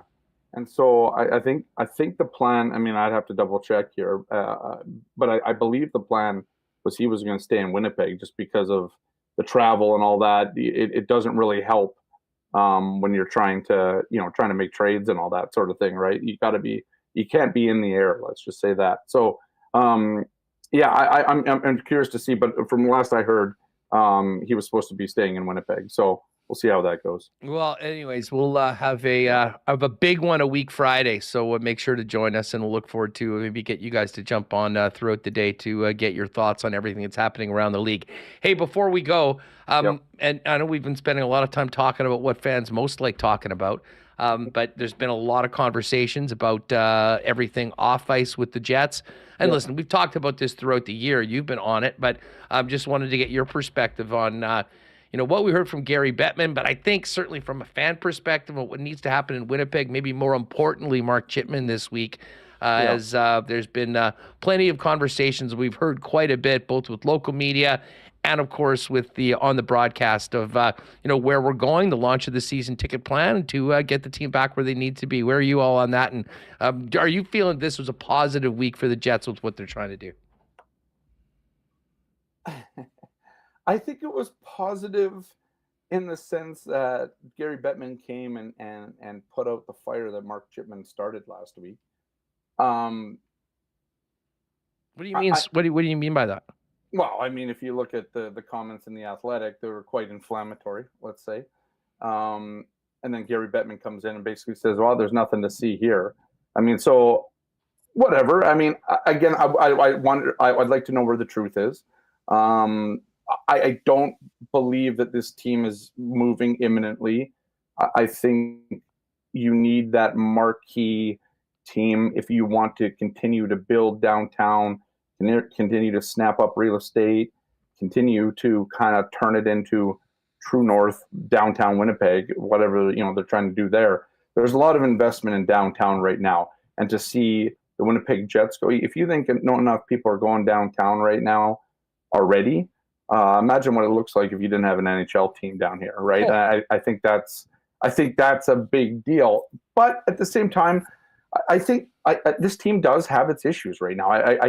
Regardless of what Gary Bettman said, I think that they have issues that, if not dealt with, would turn into Gary Bettman coming back and having a different conversation with the local media and that sort of thing. So, again, I think this was a good job by Gary Bettman to come in and kind of quell the fire. But I've never heard of a smokeless fire before either. So I think there is an issue. We know there's an issue. We know that the season tickets have dropped or whatever. This team needs to figure out a way, in my opinion, and I've said this before, they got to figure out a way to get the fans back. They got to figure out a way to regain the trust of the people that they've lost. They also need to figure out a way to get corporate Winnipeg sort of involved, and I don't know what that looks like. I mean, I think the one question that I still have that hasn't been answered yet is why have businesses in this community stayed away from the Winnipeg Jets? And I think we learned a little bit about it with the admission from Mark Chipman that they didn't really allow businesses in the first place, right? Because it was so quick that first day, and they sold out those, whatever it was. I would have loved to hear what you and Freezer wrote about them if they said, hey, sorry, fans, we're saving 40% for our friends in the business community, and we're only selling 60%. Right. You would have murdered them. Well, everybody would have, right? And I think that's just the way it would have been, right? I mean, that it is true. You're right. But I think that, that ignoring of, not even ignoring, it's just, I think it was a frenzy at the time. Everybody, and they wanted to sell tickets, and it looked great for the team that they sold out however many minutes it was. They had to do it fairly. I mean, like there was no way, right? and they did it moving forward.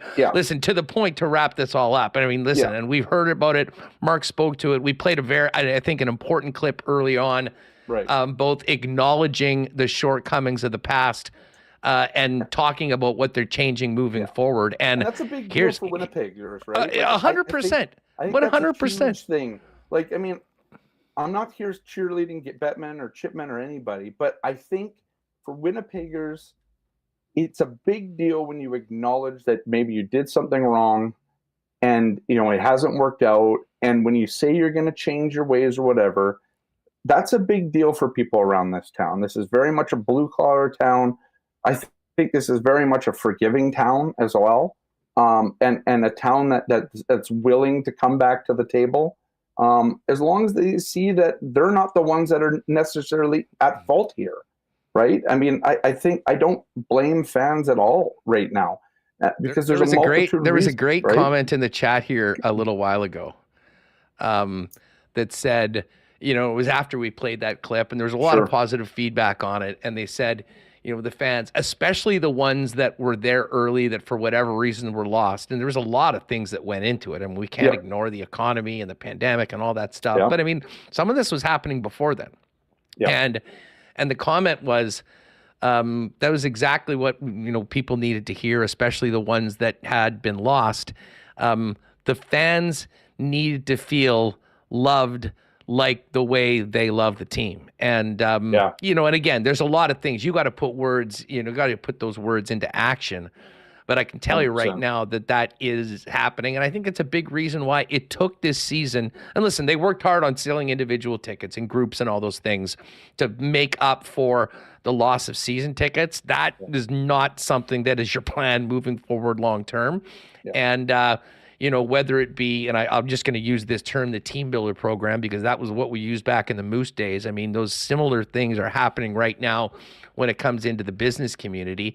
And obviously, I mean, just from talking to people in the past couple of days there, the reaction to what's, what has been said, the amount of people going to the site, the amount of people, and some of them are already in chat right now saying that they have acted on this and have gotten in for next season, taken advantage of the opportunity to get playoff tickets, has been well received, and to the point that they are telling people, thank you very much. We're going to get you within 48 hours because we got a lot of people to call. And part of that, too, was changing the internal makeup of the organization that wasn't used to having a lot of things to sell. It was more things to service. And again, going back to Mark's original conversation with Chris Johnson, falling short in a number of areas when it came to the servicing. And, you got to fix those things before you can go back to people to make it happen. So anyways, listen, the hope is, and this is not something that's going to take 2 weeks and then it's over. This, as I talked with somebody there yesterday,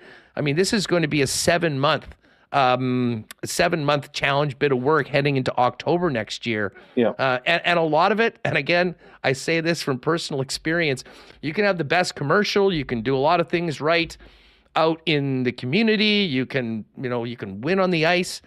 When you're talking about having people invest to the level that it takes in the National Hockey League, a lot of that is one-on-one with, quality people representing your organization, having those conversations with folks, taking care of them when it comes to getting seats, making sure they're aware of all the benefits that are there for them, having them use them.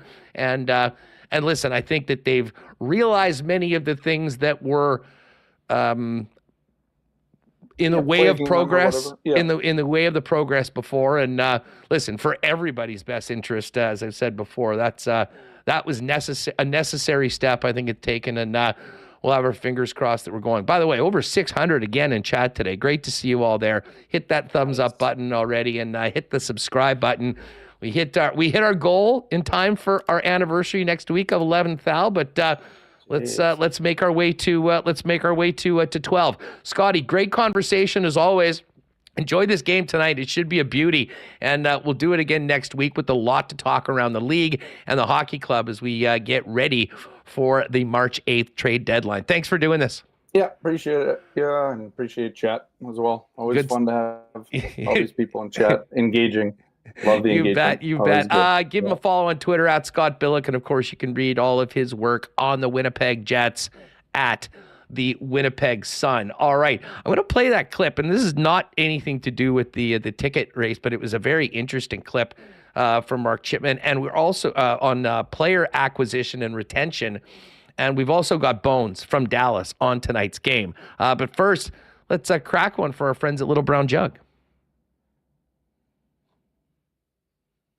You train day in and day out, learning new techniques, approaching new concepts, and living out the thrill of achieving your goals. Building a craft beer is no different. While you spend your hours on the ice, we spend ours here, brewing our trademark beer. Again, and again. Here's to pushing the status quo and challenging ourselves to build something memorable. 1919 by Little Brown Jug. All right. Nice night for maybe a couple Little Brown Jugs and a hockey game. Speaking of that hockey game and future games here in Winnipeg and, of course, the upcoming playoffs, gang, you're going to want to make a point of heading down to Royal Sports over the next few weeks and check out their massive Jets section. Thousands of pieces of Jets merchandise at great prices. All the jerseys with your favorite players, name and number, customized however you want, and tons of exclusives you won't find anywhere else.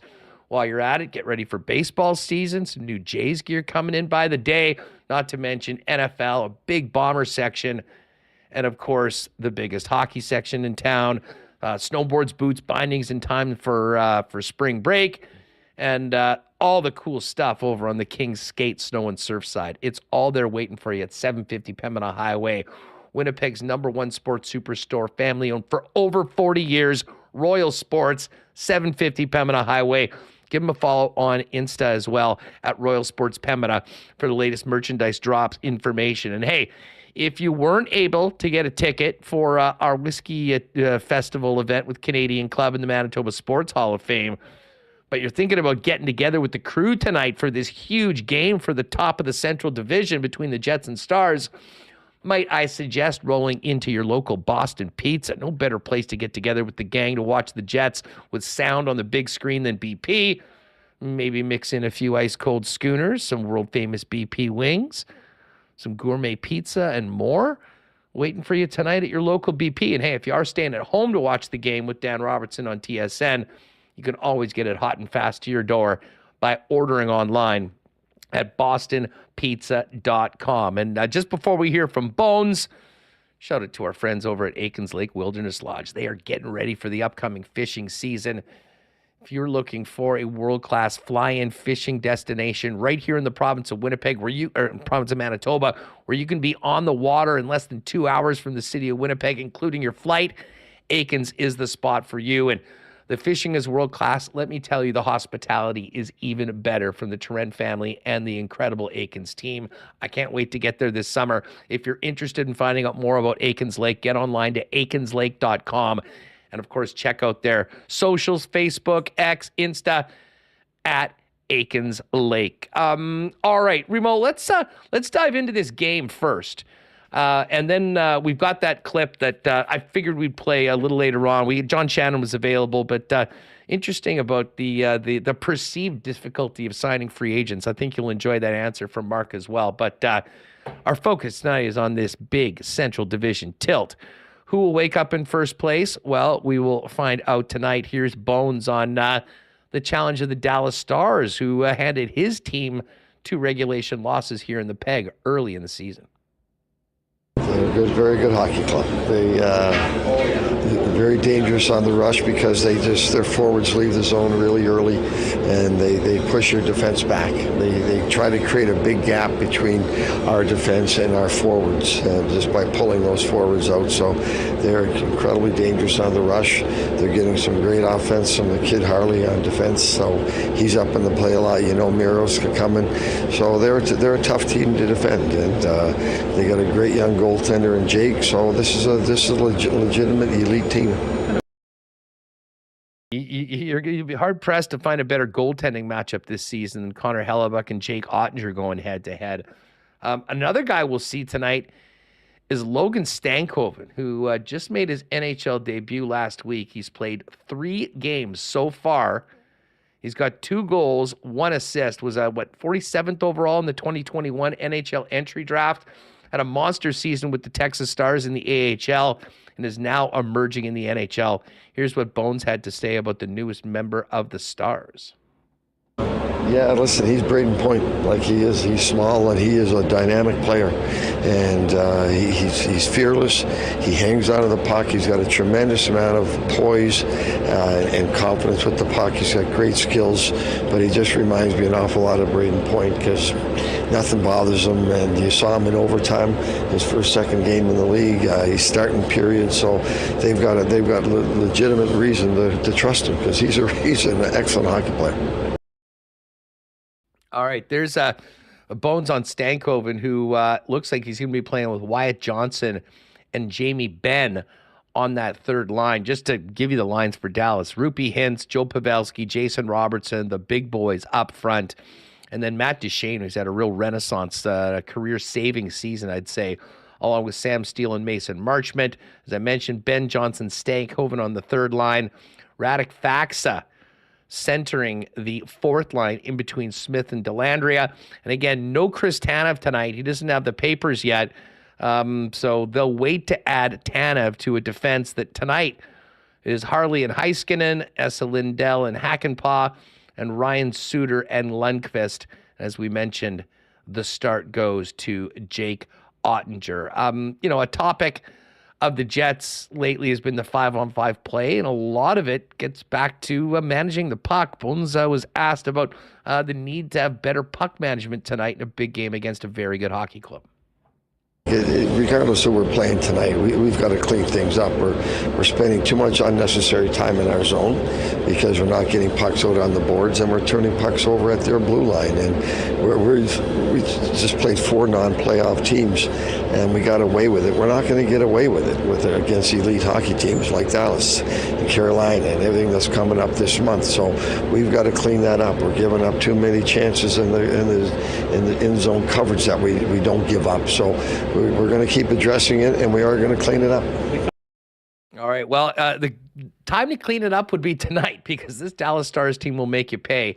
You hope that the improved power play will be a factor tonight. The Jets were very good at 5-on-5 against this team earlier this season, and they didn't win either of these games. So going to need to step up the way they've been playing at 5-on-5 as of late to get this win tonight in enemy territory. Bones was asked a little bit more about the need to elevate their game against Dallas, similar to what they did a couple Saturdays ago in that big win on the West Coast against the Vancouver Canucks. Absolutely. We need all 4 lines going and all the D going. Everyone's got to bring their A game. You're playing these elite teams. You don't get away with bad shifts and bad puck management and not winning battles. So we did all of those things in Vancouver, and we're going to have to do them again here tonight. Dylan Sandberg mentioned their forecheck, that being Dallas. What's the key for you guys defensively to be able to break that forecheck and start those breakouts the way that you would like? They all forecheck the same today. It's wider, it's skinny, and it's pressure. So it's like it goes back to us, and it goes back to our ability to get back hard and move the puck in a hurry. And when it comes on the boards, win the battles. Their D are going to be coming down on the walls. We're not winning enough of those battles, and we're going to have to tonight. But it goes back to just coming back to our zone with a lot of urgency and getting that puck moving and try not to have a stall puck. All right, one more from Bones, and this is not necessarily about tonight's game, but Bones was asked about where they are in the standings, being a contender, and how that pertains to the upcoming trade deadline a week tomorrow. Yeah, I don't spend a lot of time thinking about those things. I don't. I just worry about the team we have now and the game tonight. Those things, Chevy and those guys will take care of that. My job is to keep this team dialed in, keep it focused, and day to day, game to game. What's impressed you most about Sean Monahan's ability to fit in so seamlessly? He's been a perfect fit for us. Everything we needed from that second line center, and face-offs, penalty kill, power play, and being a threat to score. That second line all year, it wasn't legitimate threat to score. They did a lot of good things, but we weren't scoring enough goals. So he's given that line an ability to score goals. And if you saw both goals the other night, and even the goal they scored before, it's all three guys working together. It's Alex at the net. It's Alex doing the dirty work. So he's been a great fit for that line, and he's a big help to Sean, and it helps Nick stay a little looser and not get worried about the battles and everything else. Find some open ice in the O-zone, and those two guys will find him. All right, so there is Rick Bowness. Good stuff from Bones today. I'll tell you what, there is this game tonight. You know, we saw Nikolai Ehlers go through a bit of a slump. He hadn't scored. We've talked a lot about Cole Perfetti. Nino Niederreiter has had plenty of opportunities as of late. Now, he did score in that Minnesota game, but I think is capable of maybe breaking out in a big way. And certainly they'd love to get a little bit more from that third line, who's been a little quieter over the last month or so, certainly than that amazing start they had to the year. But Nino spoke as well before the game and talking about the challenge it had going head-to-head with the Dallas Stars for first place. I mean, they're a very well-structured team, and I mean, they play elite hockey. I mean, it shows in the standings how good they are throughout the whole year, very consistent, and got good goaltending. They got overall an elite team, and something which is going to be a big test for us. In terms of, I mean, I think back to the game against Vancouver and, just the feeling around the room leading up to that game. And, it seemed like all business in the room. Another big one tonight, top of the Central Division, kind of on the line tonight. Do you kind of feel that same kind of vibe as maybe leading into that Vancouver game? Yeah, absolutely. I mean, like you said, it's a divisional team, and you want to make sure you're above them and do whatever it takes to do that. But we also know they're, like I said, a well-structured team. We know we've got to demand our best hockey to win that game. How much pride do you guys take in, speaking of those divisional matchups, you're 16-3-1 against the Central. How much pride do you guys take in that? I would say it's those are the most important games. You always want to win the divisional games to make sure you're in that kind of top spot, the top three, and that's something which we know we want to be in. And games like tonight, it just gives us an idea of how good of a team we can be. All right, so there's Nino Niederreiter. If you're watching on YouTube, maybe you wouldn't get this out of the podcast. Vlad Nemetsnikov seemed quite amused about something in the background during that. They were having a fun chat with the fellas. But tell you what, Reem, listening to Bones and Nino, I'm thinking more about this. Listen, the Jets have got the job done. They've got the wins coming out of that losing streak. They put themselves in a great position. What a tilt we have in store for us tonight. Big divisional matchup tonight, and we saw the Jets elevate their game against Vancouver. Can they do it? I'm also curious about that top line. Are they going to keep getting all these shots against, but keep scoring goals? How's that going to shake out? And Nikolai Ehlers scoring. Yeah, Nikolai. Well, Kyle Connor's got a serious goal scoring and point streak here. 3 straight game winners. I wouldn't mind to see him make it 4 tonight. There you go. So watch out for that. And Nikolai Ehlers has, last road game in Chicago, he took over that game. And how will he go tonight against Dallas? But Dallas at home, I said it off the top, 7-0-1 against the last 8 against the last Jets. Sorry, in the last 8 against the Jets. I can't put a sentence together. So Dallas has really owned them, and maybe they can break through here tonight. Different Dallas team. We mentioned they did play 2 games in November. No Velarde in those games, and we've seen what he's done on the power play. Monahan as well wasn't on the team then and is now. So different team. They're catching Dallas at a good time. Would like to see a nice win. We could have a great show Friday before heading into the Saturday matinee. Yeah, and a busy week for Dallas as well. They lost at home in overtime to the Islanders on Monday night and then got spanked a little bit Tuesday night against the Avalanche. That being said, they'll be ready to go for this one, and it should be a great game. There's a lot of action tonight in the National Hockey League. We'll get to that in a minute, and I did cook up a little WST parlay tonight with the fellas at Coolbet in the Lock Shop. But I talked about this before, and I just figured Sarah was kind enough to send it over to us. So we'll play it for you. And this is another bit from the, I don't know, fan forum, fireside chat, whatever you want to call it. It was Gary Bettman, Bill Daly, and Mark Chipman. And this was a question to Mark Chipman about the perceived difficulty in signing players to Winnipeg. I think I'd be interested to hear a lengthy but well thought out answer. And here, when you look at signing free agents, though, do you find that it is a challenge to get players to sign in Winnipeg? No, and it's one of those really aggravating misstatements that just seems to be self-perpetuating. And it's not unique to Winnipeg. There's other teams that, people make that claim about. Well, we signed Nino Niederreiter. He was thrilled to come back. We signed Vladdy last summer, right? He could have gone anywhere. He chose to come here after we traded for him last. And I think it's not just the free agents that you need to focus on. It's your own free agents, the players that earn that right after their 7 years to go wherever they want. And if you look at the history of our 13 years, there's really only been a couple guys that decided they wanted to play elsewhere.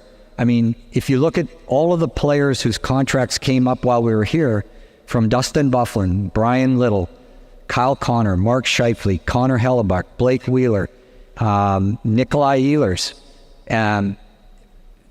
they've all chosen to resign. So I don't look at them, in any differently than I would look at a free agent on July 1st. That's not been the issue. What Gary said is actually bang on. Players want to play where they think they have a chance to win and where they're going to be a part of something that they can believe in. And that's what we have right now.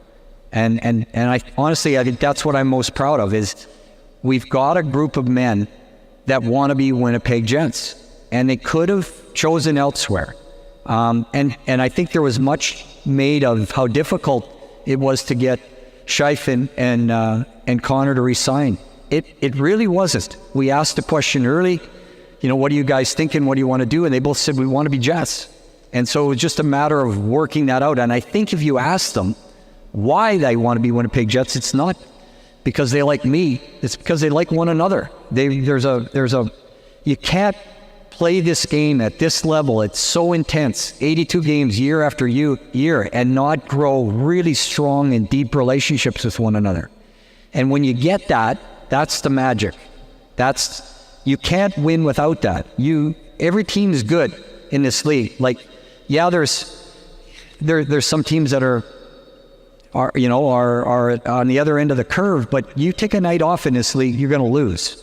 You can take a period off in this league and you're going to lose. So it's an intense life that these guys live. And what comes from that are some really strong relationships. And I mean, why would those guys want to go and start that over somewhere else when they have it right there? And because we have that, because I think we've got a very high level of skill, because of our, the success we've had in drafting and the trades we've made, you put the two of those things together, the belief that they have in one another and our ability, and that's why we're having some success, and that's why I'm optimistic about not just this year, but with some of the best young prospects we've ever had coming up in our system, the next 3 to 5 years, frankly. That's what I'm proud of. Absolutely. All right, so there you have it. It was just, it was an interesting answer, but also the confidence in the direction, and the mention again of some of those prospects. And I think we know who Mark Chipman was talking about that that are pretty exciting about where this goes from here, and potentially, as I say, I'll hedge it a little bit, but I do think there's the potential that one of those prospects could be a part of this. Before we get to the 82nd game of the regular season going into the playoffs. So we'll see all that. All right, Remo, huge slate of games tonight in the National Hockey League. It was a slow one last night with only 2, but we are back at it with an absolute banger of a schedule in addition to this first place matchup in the Central. Yeah, there's only 2 games yesterday. St. Louis took Edmonton to overtime, but Connor McDavid, who hadn't scored in 9 games, scored the OT winner. A beauty, and we got a nice schedule tonight here. Hockey all night. I'm pretty pumped. I know this NHL scheduling is always, it's very heavy Tuesday, Thursday, Saturday. The 2 games, you got to have more than 2 games on a night. I don't know. It's always puzzling, but we'll take it. And kind of nice. Took the night off a little, edited that video of you and Murat talking about your reaction to Gary Bettman's visit. So I got working on that amongst some other stuff. So I guess it's not bad. I'm not glued to the TV every night. I watched the new Curb Your Enthusiasm yesterday too, so caught up on that. So hey, it wasn't all R.I.P. Richard Lewis. Yeah, it wasn't all hockey for me. Although tonight it is. Big schedule tonight. Do we have a DraftKings there is set up for tonight? If anyone wants to get into that, to play with us, yeah, I'll throw a link in the chat. You guys were sharps last week at last game. I had a nice lineup. I didn't catch in the WST, but I did playing against the rest of the DraftKings community with the same lineup. But anyways, let's get to the games. And oh, by the way, I look and I fire up Coolbet.com and click on NHL, and lo and behold, great choice for match of the day. It is the Winnipeg Jets and the Dallas Stars. And when there is that match of the day and you're betting on the money line on either side, you just click that little button down there for the 5% multiplier. So a little bit of extra odds for you, whether you're on either side of the equation. The Jets game tonight, they're right at the top. We'll start off at Jets are plus 117, road underdogs. Dallas is minus 137. We'll take a look at a couple of the props in a minute, but the rest of these games tonight, Coyotes at Leafs. The Coyotes are plus 180. That was plus 200 when we did the lock shop. So there's been some people betting on the Coyotes. And there is a reason for that, Reem. Our buddy Mike DeStefano, AB, who joined us earlier, and I know you tweeted that, an absolutely unbelievable stat about the Coyotes' success in Toronto, dating back to Trevor Kidd's time as a Leaf. Yeah, the Maple Leafs don't have a home regulation win against the Coyotes. Haven't got one since October 17, 2002. Trevor Kidd was in net. Haven't talked to Trevor in a bit, but I did tag him, you and Rick, in the tweet. So Trevor Kidd, the last Leafs goalie to get a regulation win at home against the Arizona Coyotes. Incredible. It would be hilarious if the Coyotes ended their extended losing streak tonight in Toronto. Haven't heard if Clayton Keller's actually in the lineup tonight. He missed their last game coming out of Winnipeg against the Habs. Let's just take a quick look and see if Keller is in. It doesn't look like it. He is out. So no Keller tonight. That is a tough blow for the Coyotes, who just need something to go their way. Anyways, continuing with these games tonight, Buffalo's in Tampa. Buffalo plus 142. Jets will see them on Sunday. Lightning minus 168. The Habs are in Florida to take on the Panthers. Panthers, no surprise, a big favorite tonight. Minus 333 for the Panthers, plus 270 for the Habs. The Bruins, I think our bet for the Bruins should just be regulation draw, because they have gone to overtime 6 straight games, and it has not turned out very well, more often than not, for Boston. They're a minus 160 favorite. The Golden Knights plus 136. Note that Jack Eichel has taken off the no contact jersey, so it looks like he is readying himself to return to the lineup. Explain this one to me, and we talked about this with Jake on the Lock Shop today. Islanders at Red Wings. Red Wings are 10 points ahead of them in the standings. They're at home. They've won 6 straight games, and yet this game is a pick'em at minus 108 on either side. Make some sense of that for me, Reem. Yeah, I'm looking at Money Puck. They have percentages that I just take a look at. I don't know if they have a model or what, but they have the Red Wings as 52% favorites. So that's a slight favorite, and it is minus 108. So I don't know. I'm not sure. Islanders haven't been very good. The Red Wings have been solid. Lions been good. They're scoring goals. Yeah, I don't know, Huss. Go with the home team there, I think. Yeah, well, and as I say, we did put that in our lock shop partner parlay. We'll touch on that in a minute. Other games, Canes are in C-Bus to take on the Jackets. Carolina minus 254. Columbus plus 210. Kings and Canucks. That'll be a good game to tune into once the Jets and Stars are finished. LA plus 123 on the road. Vancouver minus 144. Avalanche are in Chicago to take on the Blackhawks. Nate McKinnon and the Avs minus 281 favorites. Blackhawks plus 230. The Wild are in Nashville to take on the Predators. Nashville's won 6 in a row. Minnesota lost their last game, but they are 7-2-1 in their last 10. But, man, with Nashville being so hot, again, that's basically a pick 'em as well. Nashville minus 111, Minnesota minus 105. The Penguins come off that big win against Vancouver, needing to keep it rolling. They're minus 101, basically even money. Slight underdogs. Kraken minus 116. And then a game that probably almost nobody will be tuning into unless maybe they've bet on it. Oh, the I'm Anaheim on it. Ducks. The Anaheim Ducks at minus 140. The Sharks at plus 119. You're all fired up for the Ducks Sharks game tonight, Yeah, are you? Mason McTavish, overshots on goal.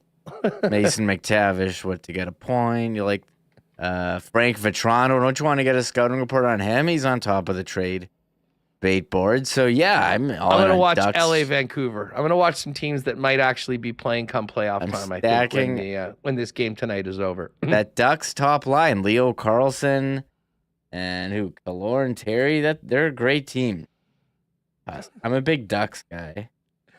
Who is it? Yeah, Henry Kaloran and Carlson.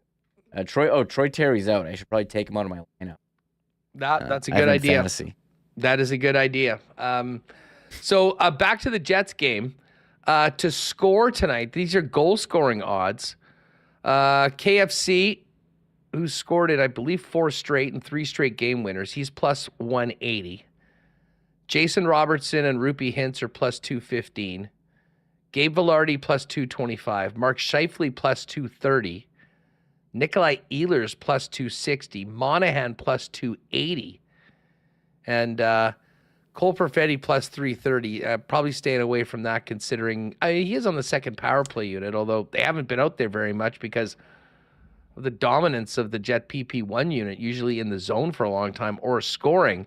But again, on that Logan Stankoven, who's got 2 goals in his first 3 games, he's at 4-1 right now as well. Alex Iafallo plus 440. Interesting number. That's not bad. He's on the second line. Big time. And, guys like that, you start getting a nose for the net and know that, just go there and the puck's going to find you. Like, when you're playing with Ehlers and Monahan. I might have a little sprinkle on AI tonight for as well. But let's get to the exclusives over at Coolbet. If you go down to the bottom, we've got, you're going to have to say click more, Reem, but we do have a Winnipeg Sports Talk parlay. Man, I guess alphabetical, right? That must be it. I guess they've just added something in. Just hiding the winners at the bottom. Down. We've discussed. Well, precisely. So here's what we've got for you today, folks. Jets to win, and Mark Scheifele, Gabriel Vilardi, and Josh Morrissey all to record a point. Plus 525. That is a Hustler special, and I am in on it. So if you want to ride, we got a nice little boost up to plus 525 on that. And then the Lock Shop partner parlay. We stayed away from the Jet game, but we love the odds on 2 really hot teams, the Detroit Red Wings and the Nashville Predators, both playing at home, both playing important games. And we added in Pittsburgh in Seattle. And that's a big one for us as far as numbers go, plus 690. And I think that was about plus 620 when we put it in. So we've got a nice boost there as well. So if you like Detroit, Nashville, and Pittsburgh, take advantage of the boosted odds on the Lock Shop partner parlay. And I have to give a shout out to the Nasty Chat, the fellas in the Lock Shop chat that gave us that 11-1 winner last Tuesday. We have polled them again, and we're going with a Nate McKinnon goal in Chicago, Brandon Montour to get a point, and Gustav Nyquist to get a point. That one is boosted up to plus 485. So those two are under the Lock Shop Partner Parlay. Otherwise, when you get to the exclusives, just go down and click more, and you'll see WST at the bottom. That is the Jet one for tonight. So good luck to everyone.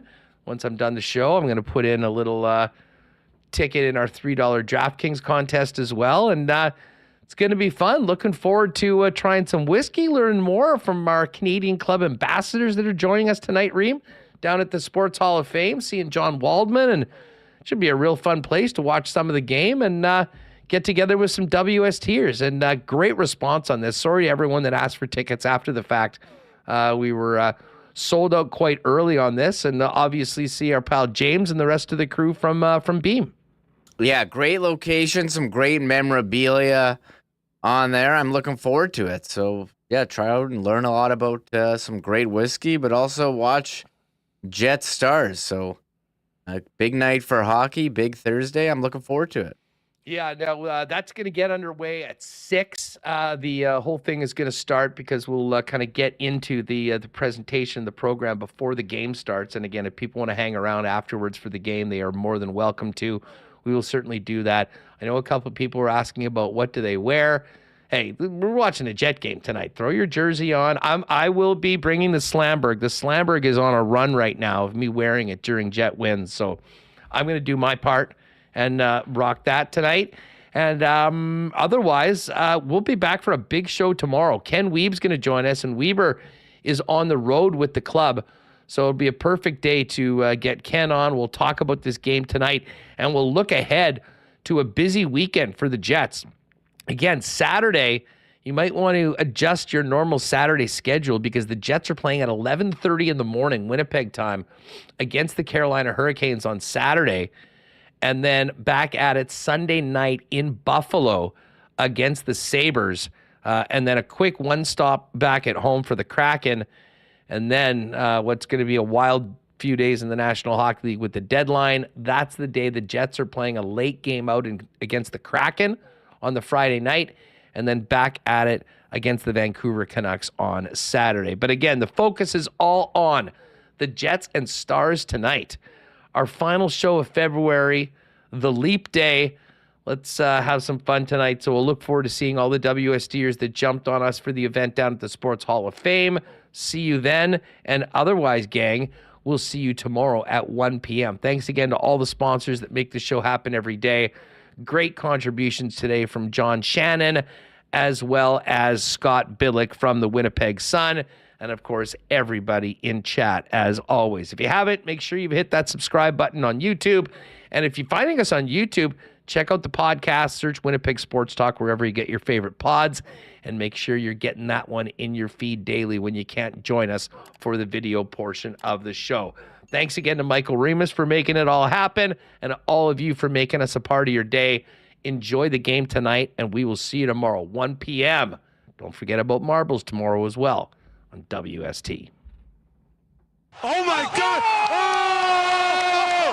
Shut it down! Let's go home! Thanks for tuning in to Winnipeg Sports Talk Daily. Make sure to subscribe on YouTube